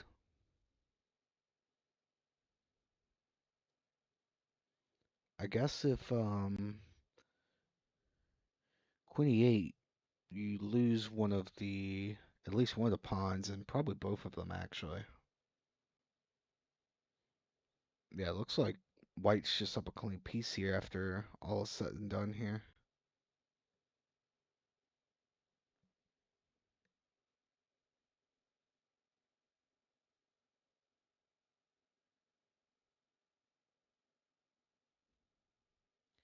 Yeah, I think white has just sealed the game, and I think at this point it'll probably be a matter of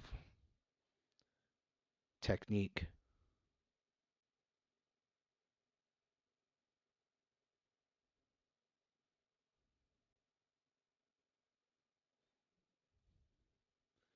Yeah, this game is probably a formality at this point. We'll see if black can stir up some magic. This would certainly go on a this would certainly be a great comeback for black if they were able to pull this off. So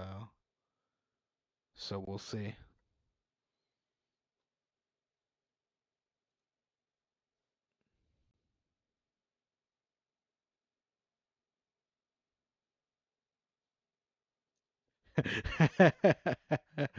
Oh gosh, JD's like, don't think there's much in the way of drawing chances here. Oh Lord. Yeah. Yeah, let's check out the game that's still interesting. No move has been played yet.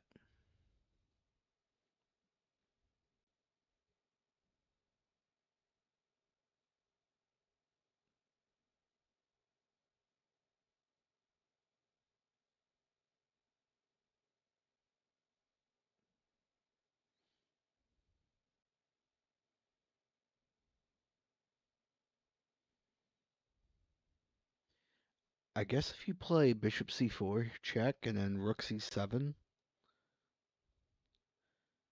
and if you could get a free tempo where they didn't play f2, I wonder if rook g1 would be a idea for black.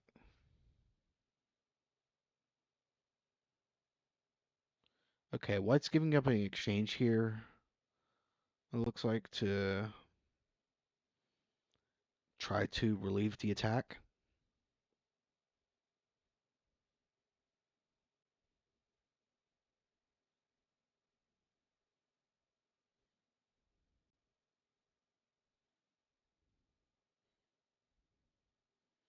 Well, if they push f2 here, I guess rook h3.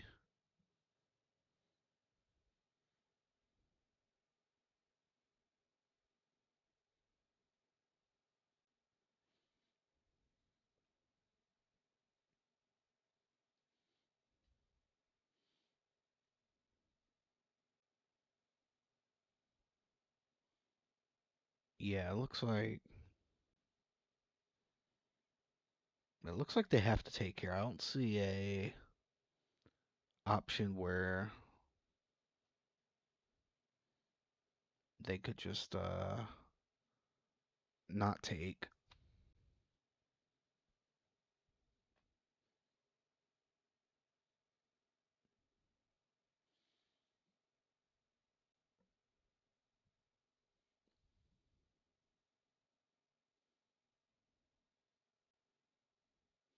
Yeah, I wonder what the follow-up would be there.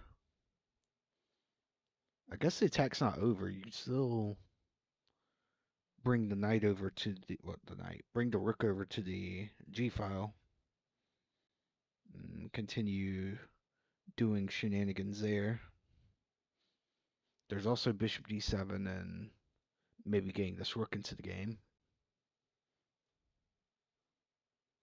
would be nice.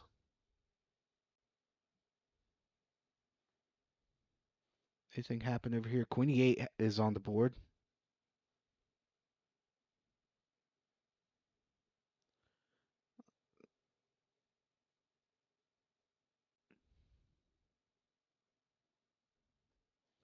Yes, queen takes b7 and queen takes a6 should be happening on this board in very short order.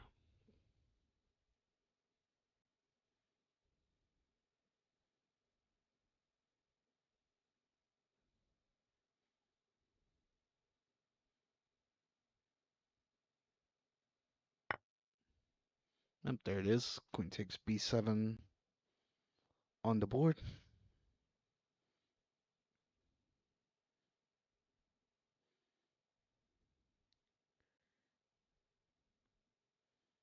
And then maybe knight c6 and queen takes a7. Well, queen takes a6.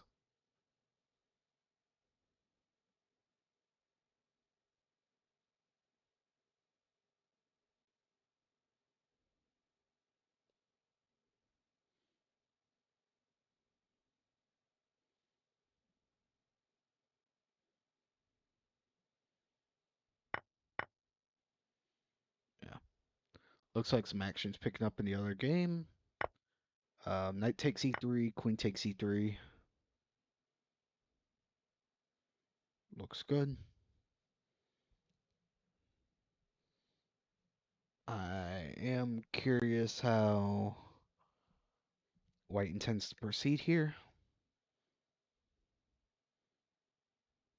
I wonder if they think maybe they have an attack.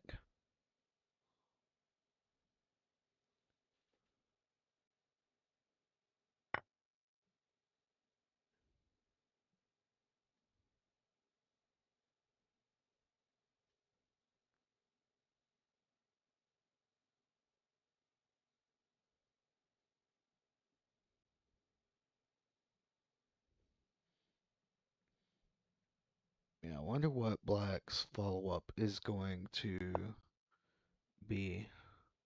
Rook e8. Okay. That makes sense as a move.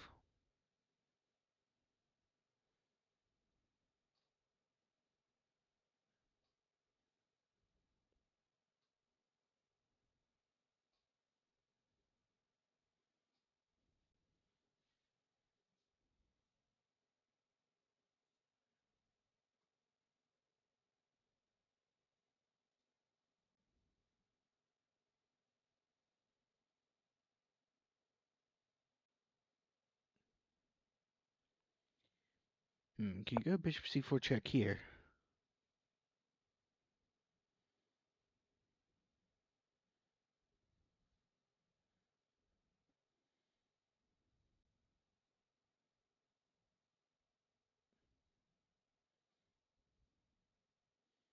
What about bishop c4 check and then queen g1?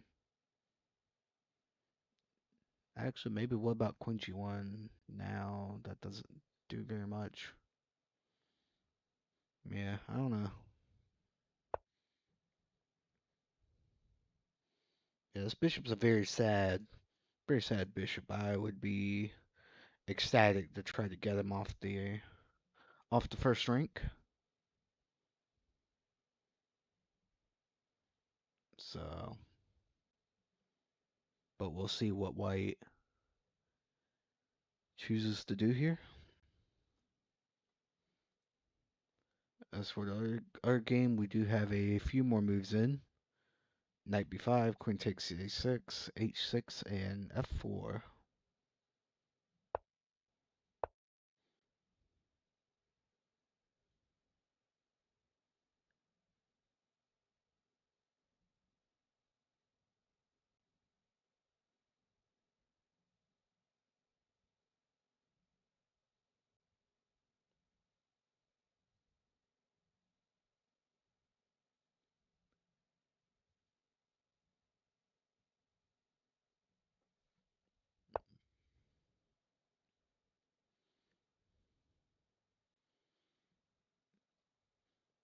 All right, King H7 on the board.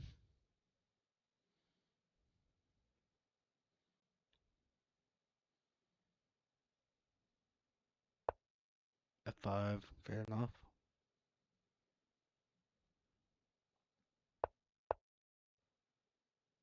Sounds like we've got a couple more moves here as well. Yep, Bishop C4 check and King H7. I think we're reaching the time scrambles for both of these games. This one looks like it's still up in the air. The other one we'll look at whenever this one slows down.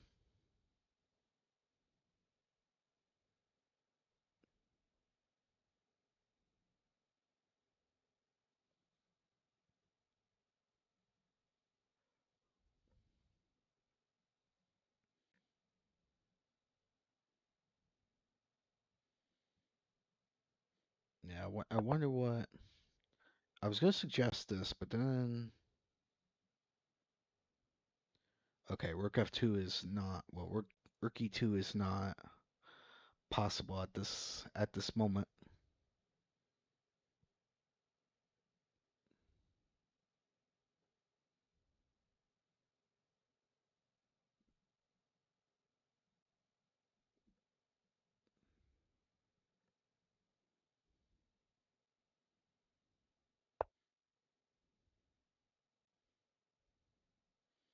Yeah, maybe now it's time for Black to get these last two queenside pieces into the game.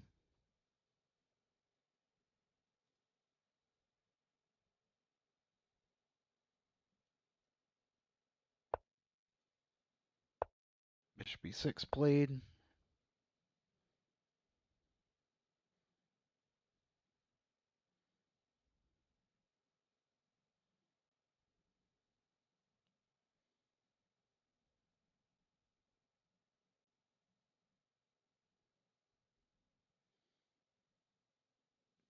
Yeah, I would. If I'm Black, I'm definitely trying to trade off both of these pieces and then play Rook E2. And then that would be game. So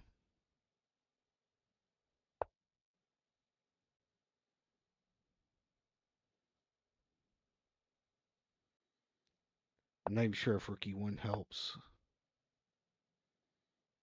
Yeah, Bishop back to C1. Well, Bishop back to F1, yeah.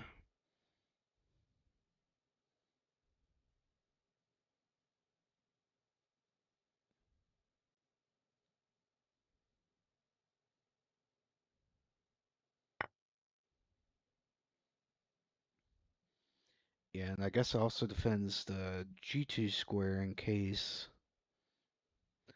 Black tries to get clever and do it that way. Alright, let's briefly check back in on the other game. Looks like game is proceeding along very, very quickly. Probably not too much converting left to do for white. Maybe here knight F4 and queen G6 would be enough.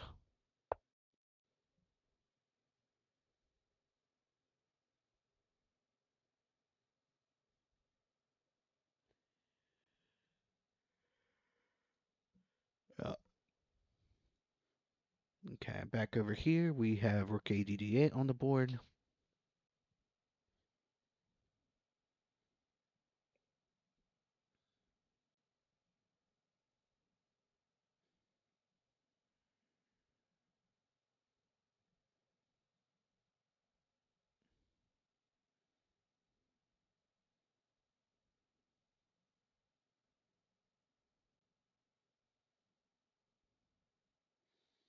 And Black has the pawn, the exchange, and the compensation here in my eye.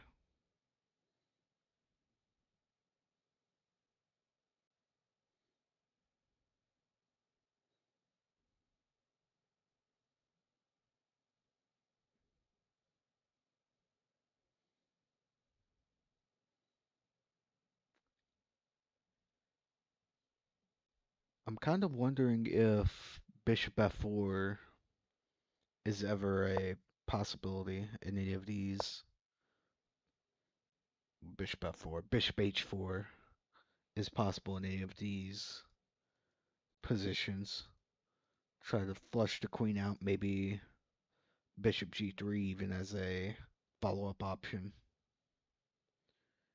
Yeah, bishop f4, the queen goes there. Rook g8 is something I'm very interested in.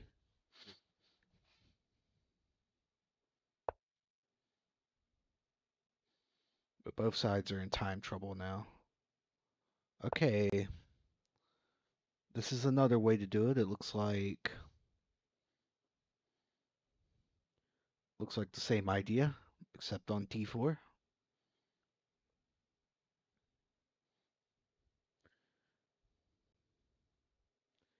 But now where does the queen go next? Oof. There's a mate threat here with this bishop here. There's a mate threat, and that's not looking very good for white.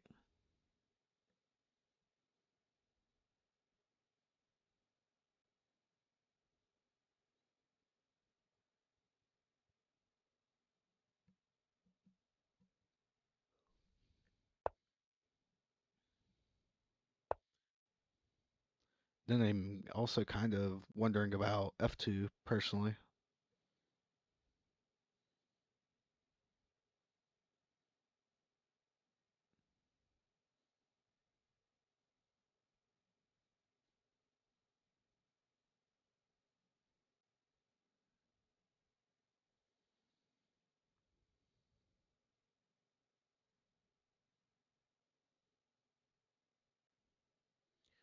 Ooh, I'm at queen g4. Yeah, queen g4, this bishop here maybe? And then I wonder if f2 would be enough. I don't know. That could get... This game might be coming into an end very soon if white does not find a good defense. b4, f2. Yeah, you're going here. And then if rook takes, then the takes with promotion should be decisive.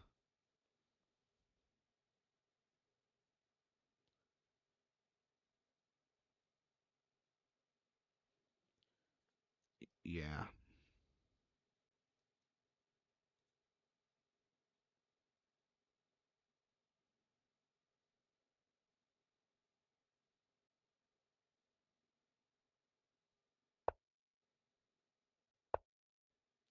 All right. Now, do we see f2?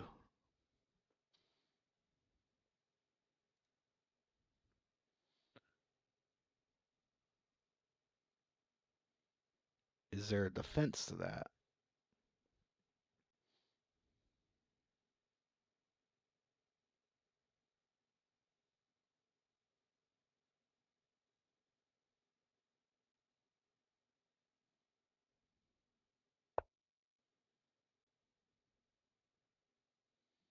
Yeah, black's thinking here. They don't have too long though. 3 minutes to try to find what I think is actually just a checkmate. Well, I guess they'd have to sacrifice the queen to avoid the mate.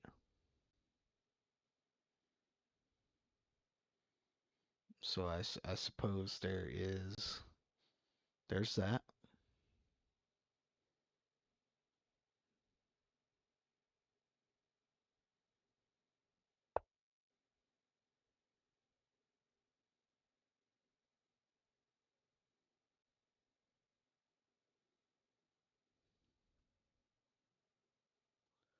See if they find it. I'll give a quick check to the other game.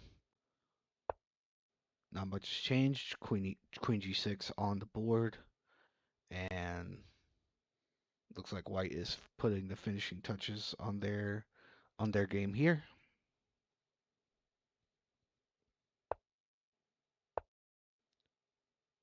Rook G8. That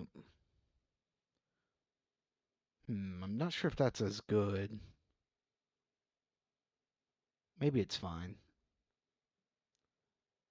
I think that's kind of most of the same same issues that White would have after F2 as well. So, and F2 is also not going anywhere. It can be played next move.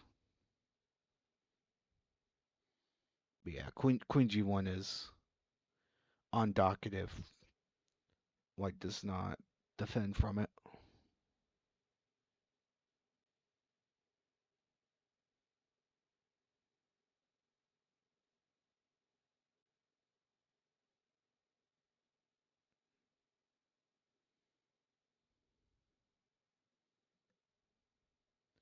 All right, that's game.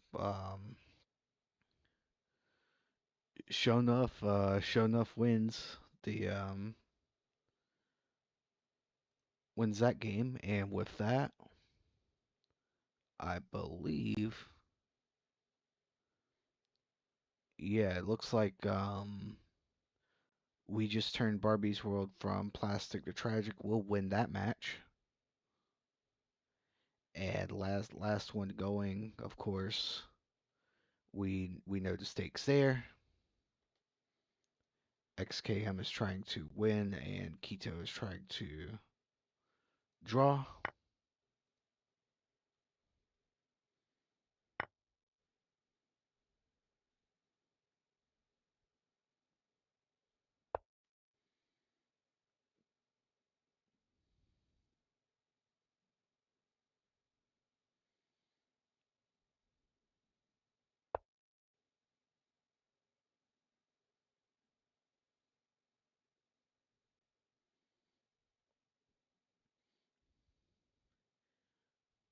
Up, we'll see. White should probably consider getting their king involved here in at least some capacity.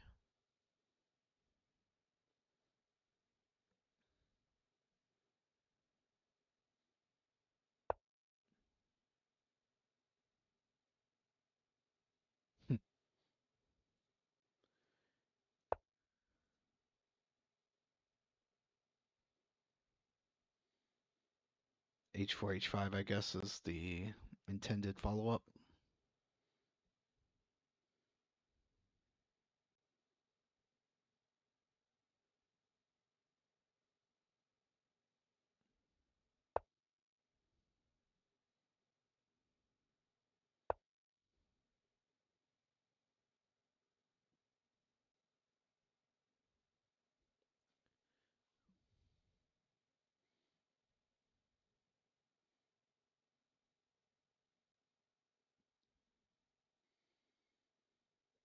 Yeah, not too much to comment on it. Black's position is very passive. The knight on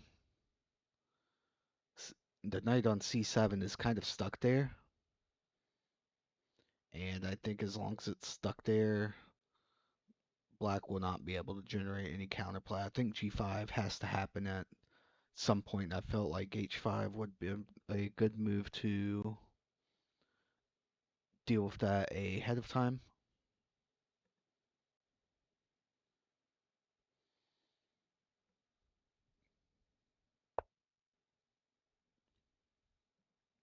G6 instead.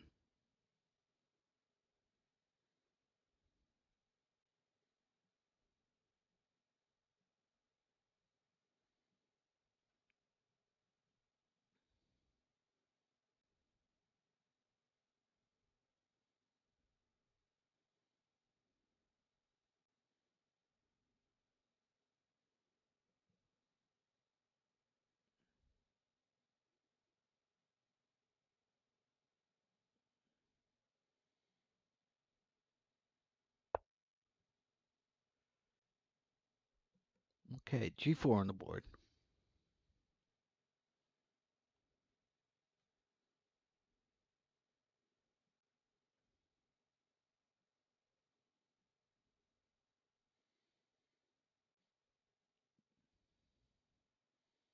I wonder if we will see. I wonder if we'll see a rerouting of this bishop to hit this pawn.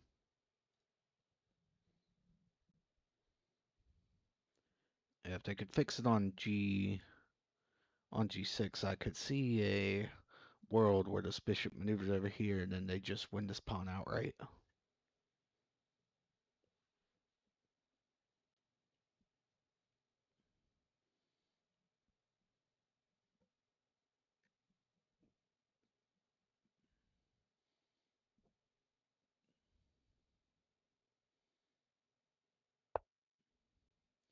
Okay, G5 on the board. Black is not interested in allowing their pawn to get fixed there.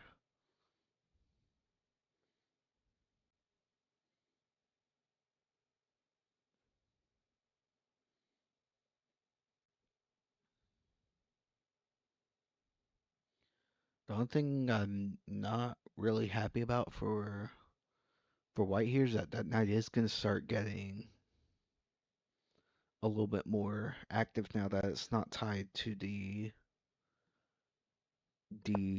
defense of C6, and already I think D4 drops.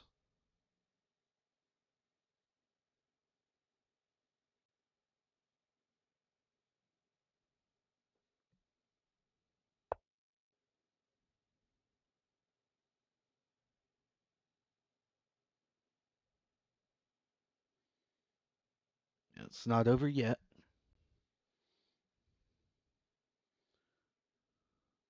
Well, the tricky thing for XKM in this position, he's definitely absolutely trying to play on and try to get a win here.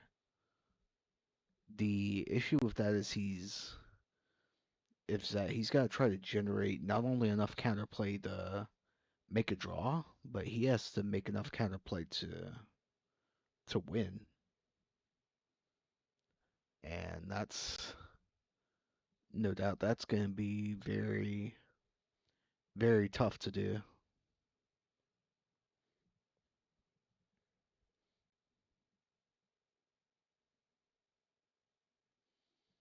But it definitely feels like White should be interested in getting this king into the game as soon as possible, especially now that they've got a passed pawn that they will have to worry about.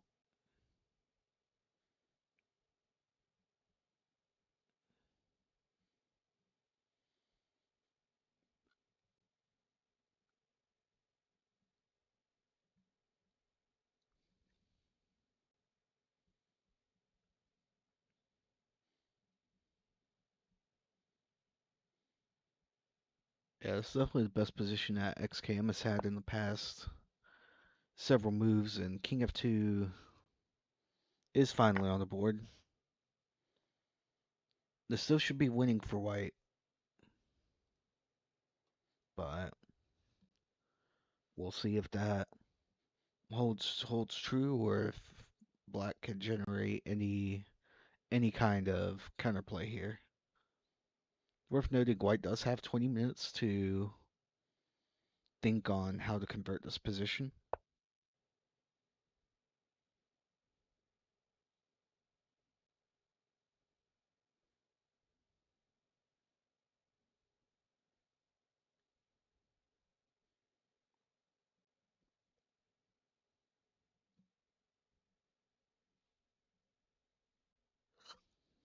And I suppose here the knight's already in front of the passer.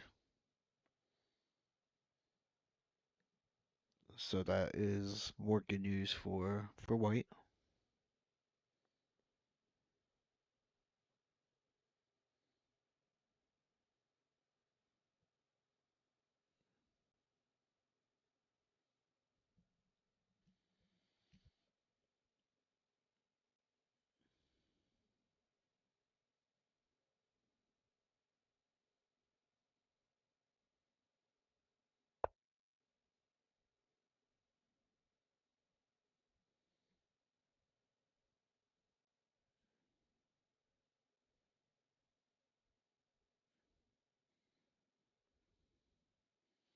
Okay, let's see what white decides to do here. Black went king e7.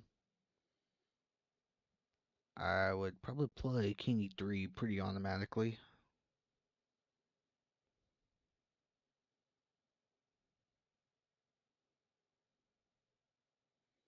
There's the check on the c2 though, so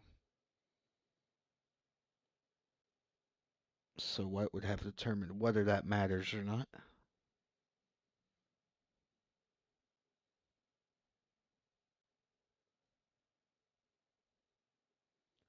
Ooh, it might not.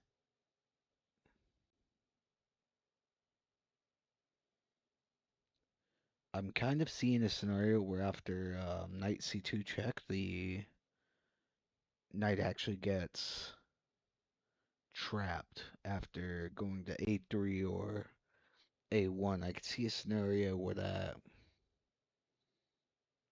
happens, but I don't. Yeah, I think that's too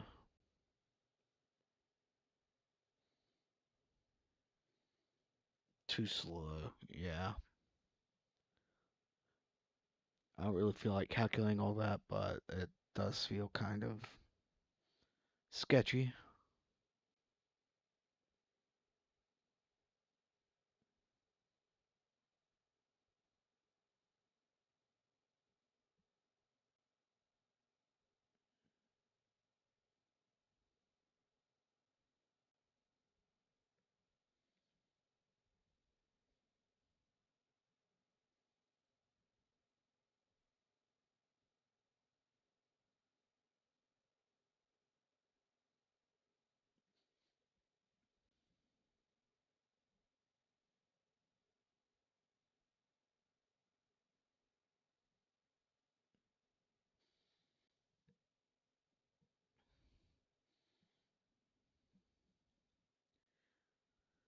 White taking their time here, trying to avoid any mistakes. They don't want to run into a scenario where they give up a fork on the king and bishop, for example, and then suddenly it's a 3-on-2 where black has winning chances.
King e3 finally on the board.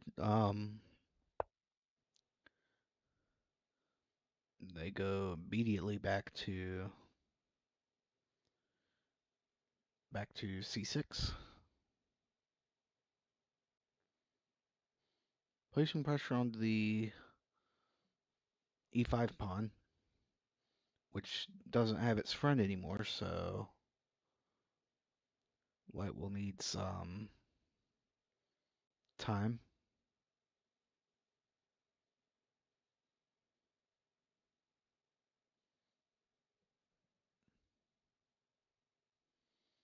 I guess bishop e2, bishop d1, and bishop a4 could be could be interesting.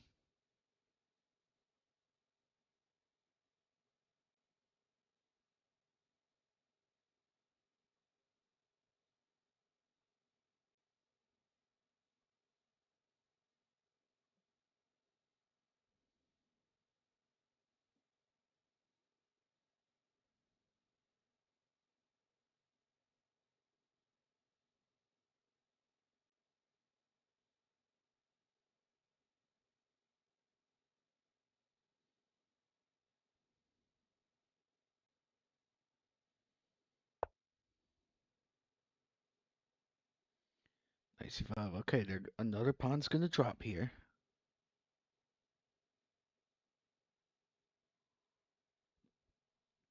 And suddenly this is looking like a very serious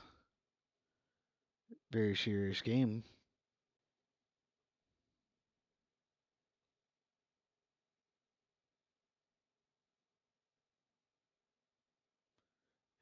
XK, I was like, can I not just take the pawn? Yes, you can indeed.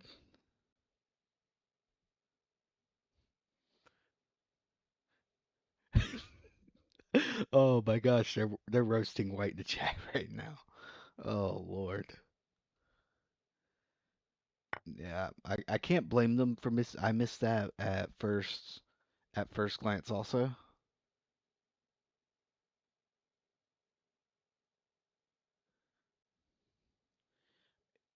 Yeah, I mean, White had 18 minutes to find that, so maybe a little bit of misuse of time there.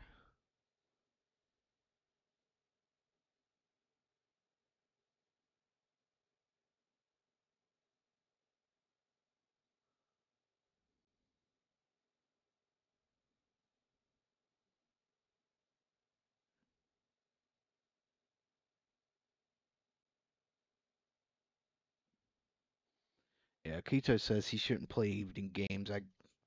I think that kind of explains stuff, but I guess this is what you get for playing on when the game looks like it completely is over because sometimes it's actually not, and you'll never find out if you resign. So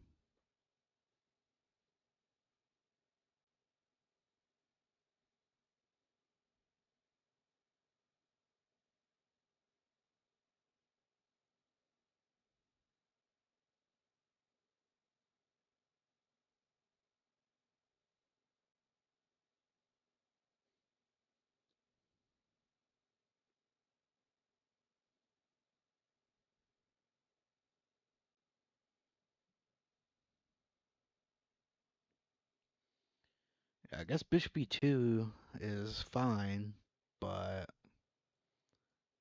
now it feels like after King D6, this could get problematic.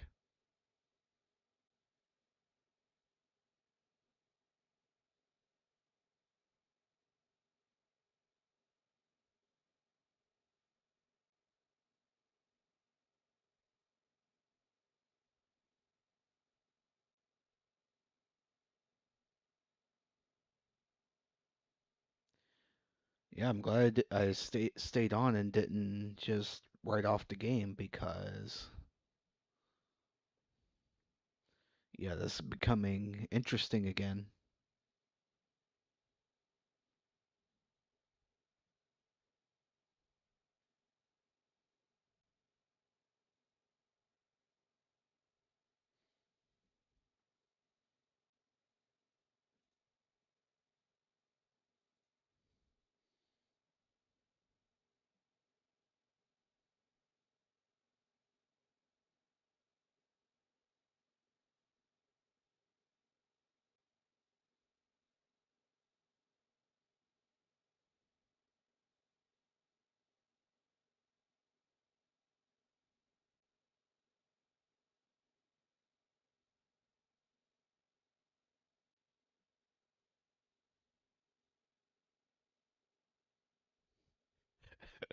XKM's like I would appreciate if the G pawn dropped too, as long as the chess gods are answering prayers. uh, what a game.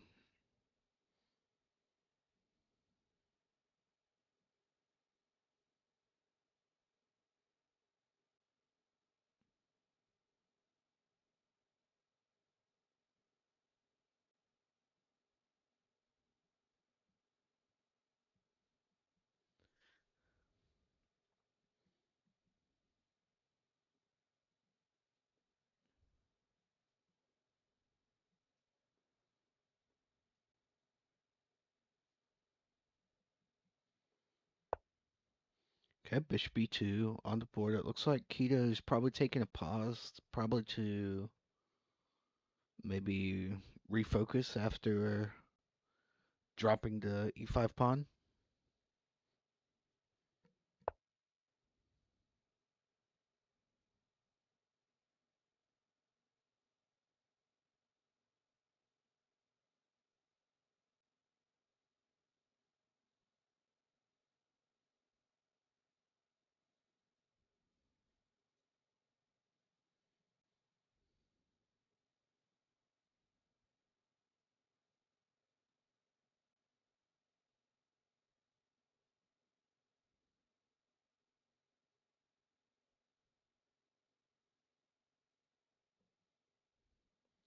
Yeah, let's see what white decides to do here.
Yeah, I wonder what knight's going for. What square knight the white knight is gonna visit.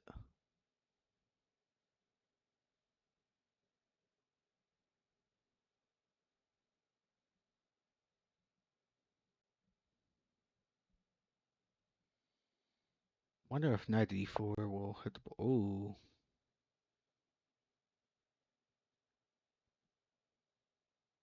hmm. Oh, yeah. I was wondering if that was gonna lose the knight. Yeah, knight c6 check. I think loses the knight. Wow. How about a piece instead, XKM?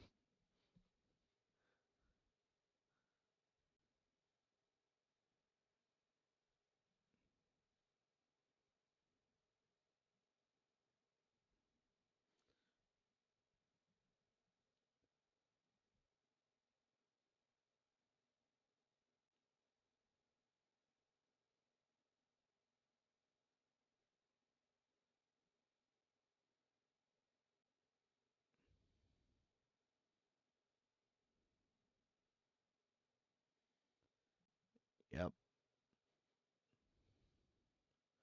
Yep. White's just gonna be down 2 pawns now. Black's pushing.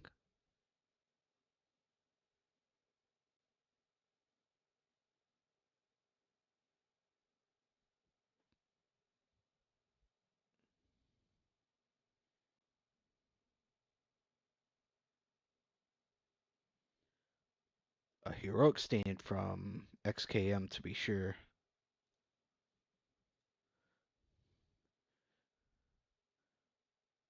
Very, very, very impressive stuff. Went from a whole piece down to now being 2 pawns up. They stayed in the game. They forced white to try to find all of the correct moves, and once they got some counterplay, they did a excellent job.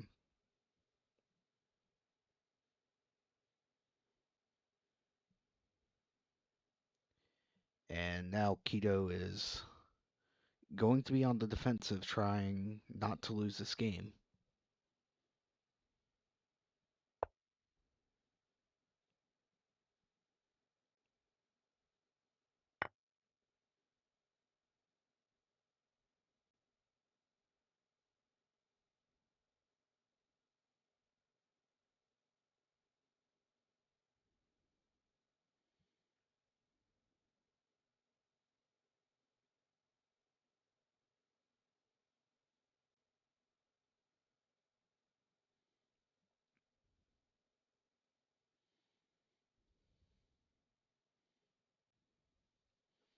Yeah, at the very least, Black is calling the shots.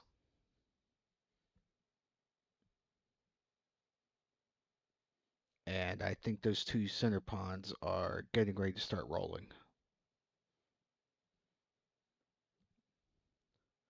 I think broadly these pawns are going to march down as far as they can, and the knight will probably land here to pressure this pawn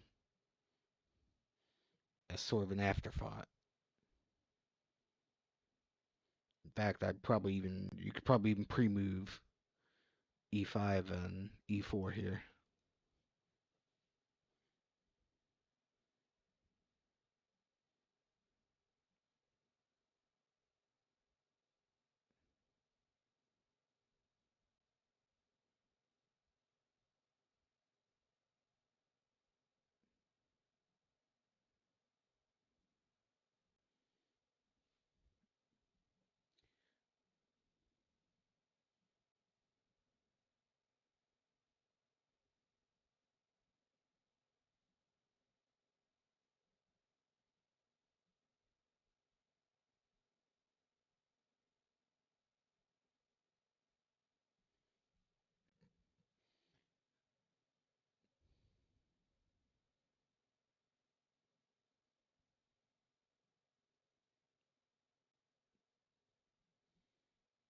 Yeah, this game kind of reminds me of my game that I played yesterday.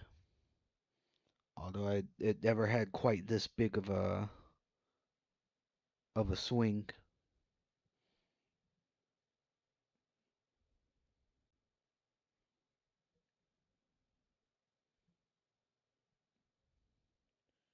Yeah, I wonder what White's gonna do now to try to defend. I'm not even completely convinced that there is a defense.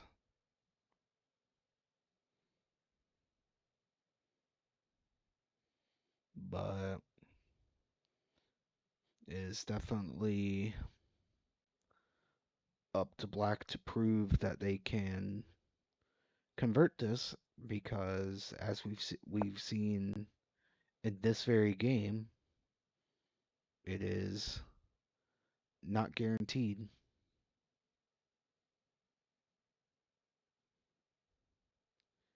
So how much you want to bet d4 king d3 and knight 95? Do we think that's on docket possibly? Then the king gets into the key squares and the game is over.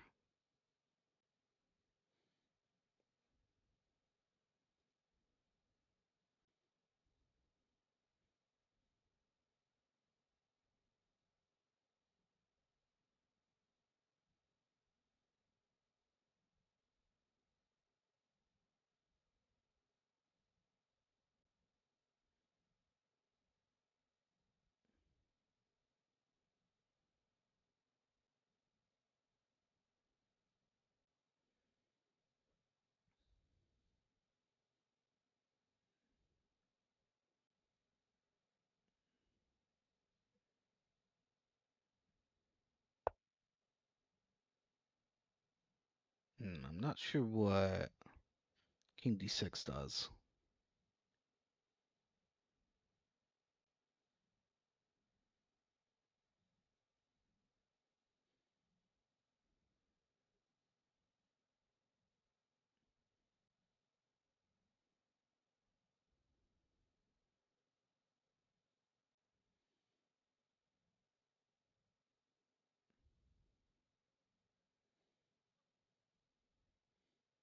Yeah, I guess the king can't enter, so it's fine. But certainly feels like that's not the way to make progress. Feel like a little bit more active move would have been more appropriate in that position.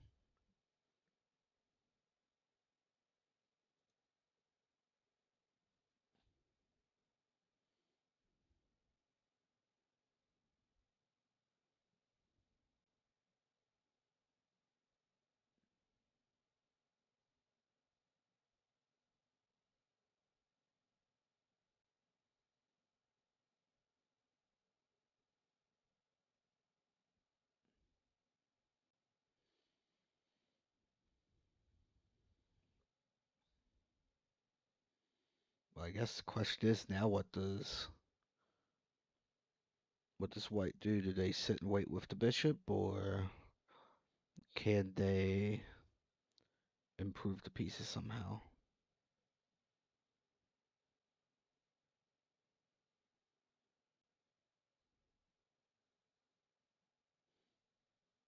King b3 would be kind of funny. Just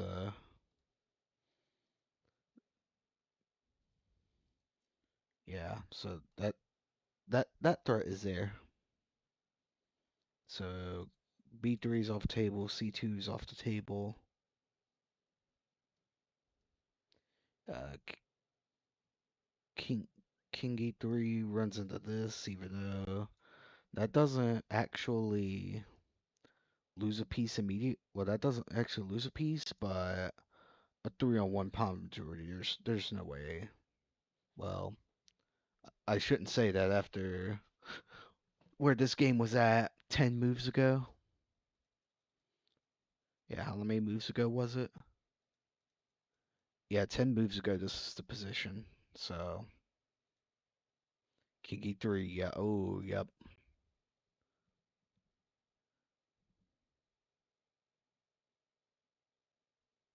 it's up. I'm pretty sure.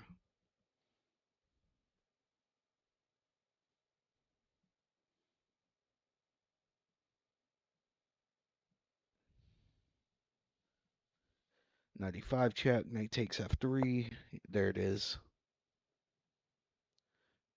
Black knows the procedure here.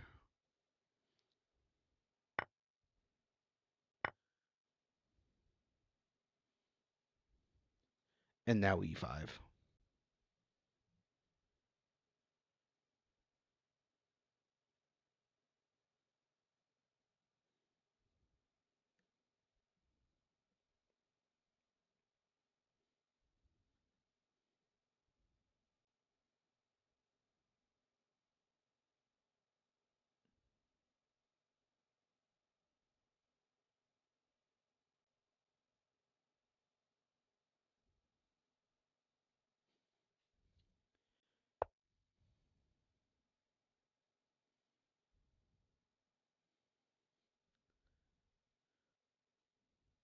Actually, yeah, they might be able to get to key squares in time, so I guess that works too. I mean, honestly, it feels like anything wins for black here.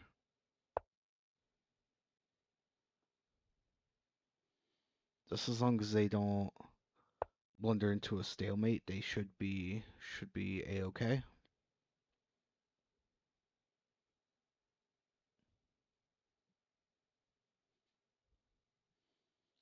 King King d4, I suppose, plays itself.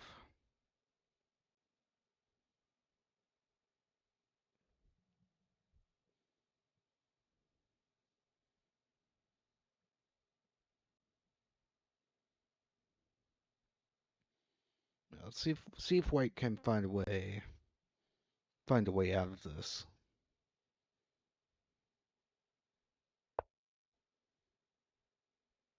Okay, e5 on the board. That makes sense.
King C3 would.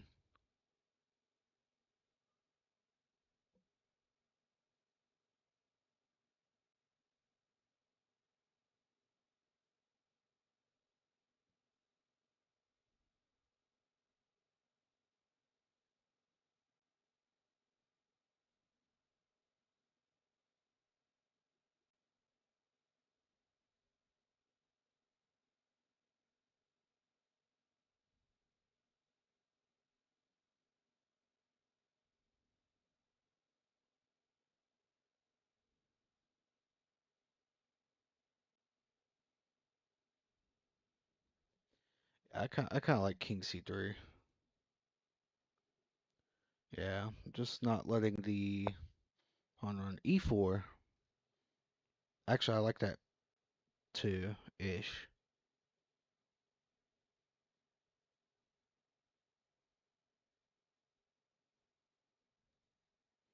Yeah, these two squares are gone. You're not getting these squares, so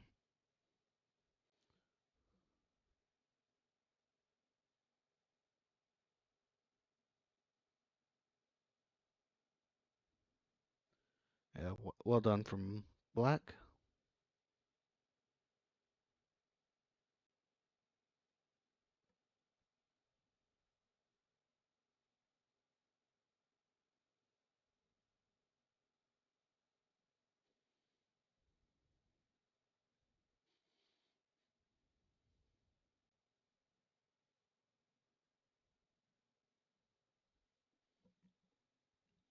And we'll see if black finds anything.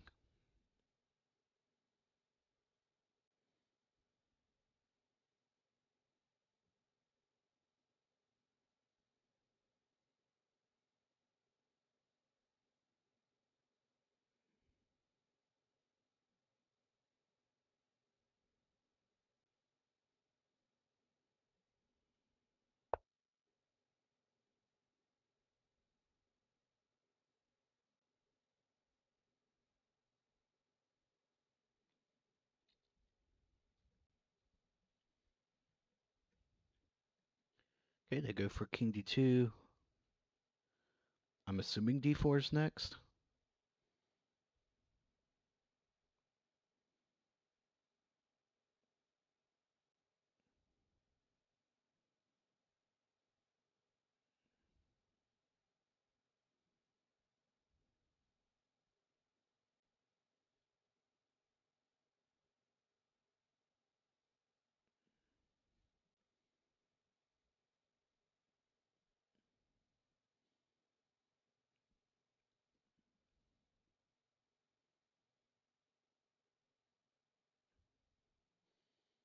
Yeah, two connected passers in the center is probably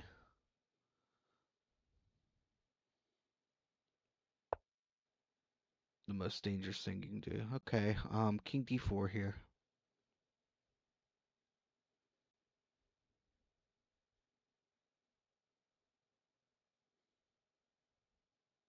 Maybe trying to maneuver the king over to c3 now.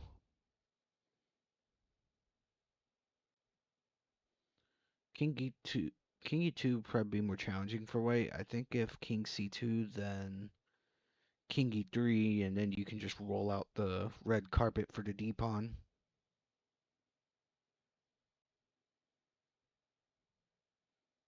Hmm, maybe not. I guess there's king d1 there, but then it's king f2, and then the e pawn is promoting. So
about just E3 here?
Yeah, it looks like Black's gonna go for. Yeah, they're gonna go for G3.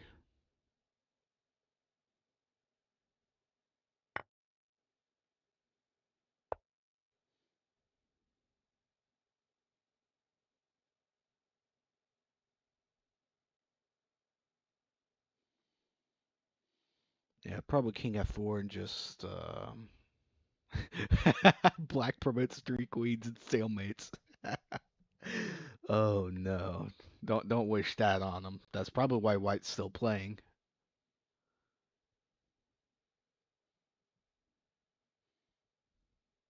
Yeah, that would be terrible for Black if that were to happen, but I don't think it will. As long as you get one through, just use that one to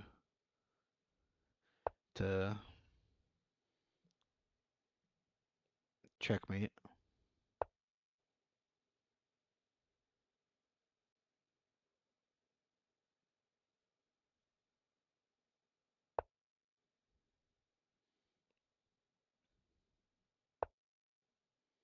Yeah, G pawn just rolls.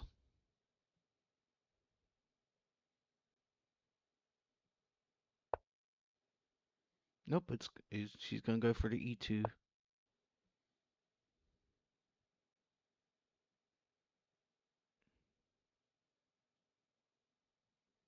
Yep, E2.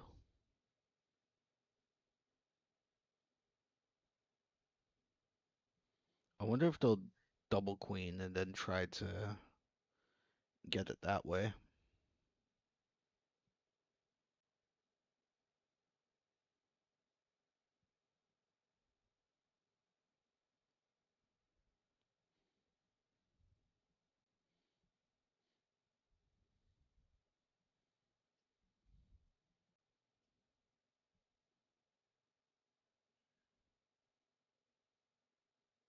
Push the cheap pod just to make extra certain.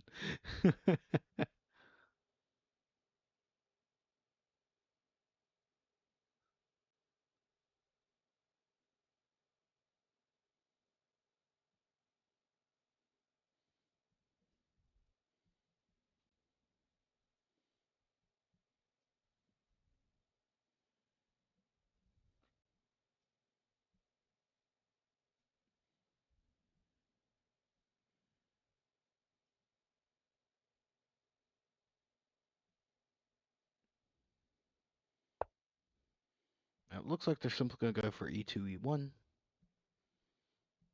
and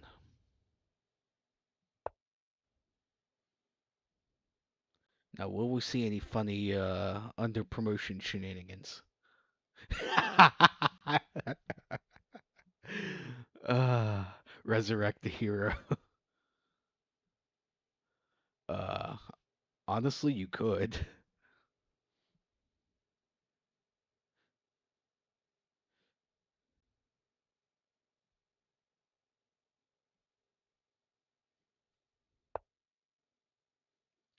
Yeah, looks like Black isn't playing any games in that. No. Oh gosh. Had to be a knight on E1. I mean, they could still do it with the G-Pod if they want to be funny.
Yeah, let's see how they decide to prosecute the end of this game.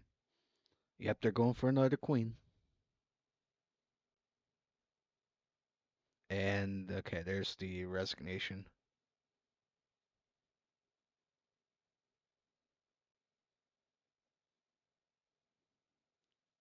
All right, with that, XKM secures the draw for his team this week. Very, very impressive comeback win. Remember, at one point he was down an entire piece and managed to bring it back. So well done to well done to them. Heartbreaking for Keto to be sure, but sometimes that is how the cookie crumbles.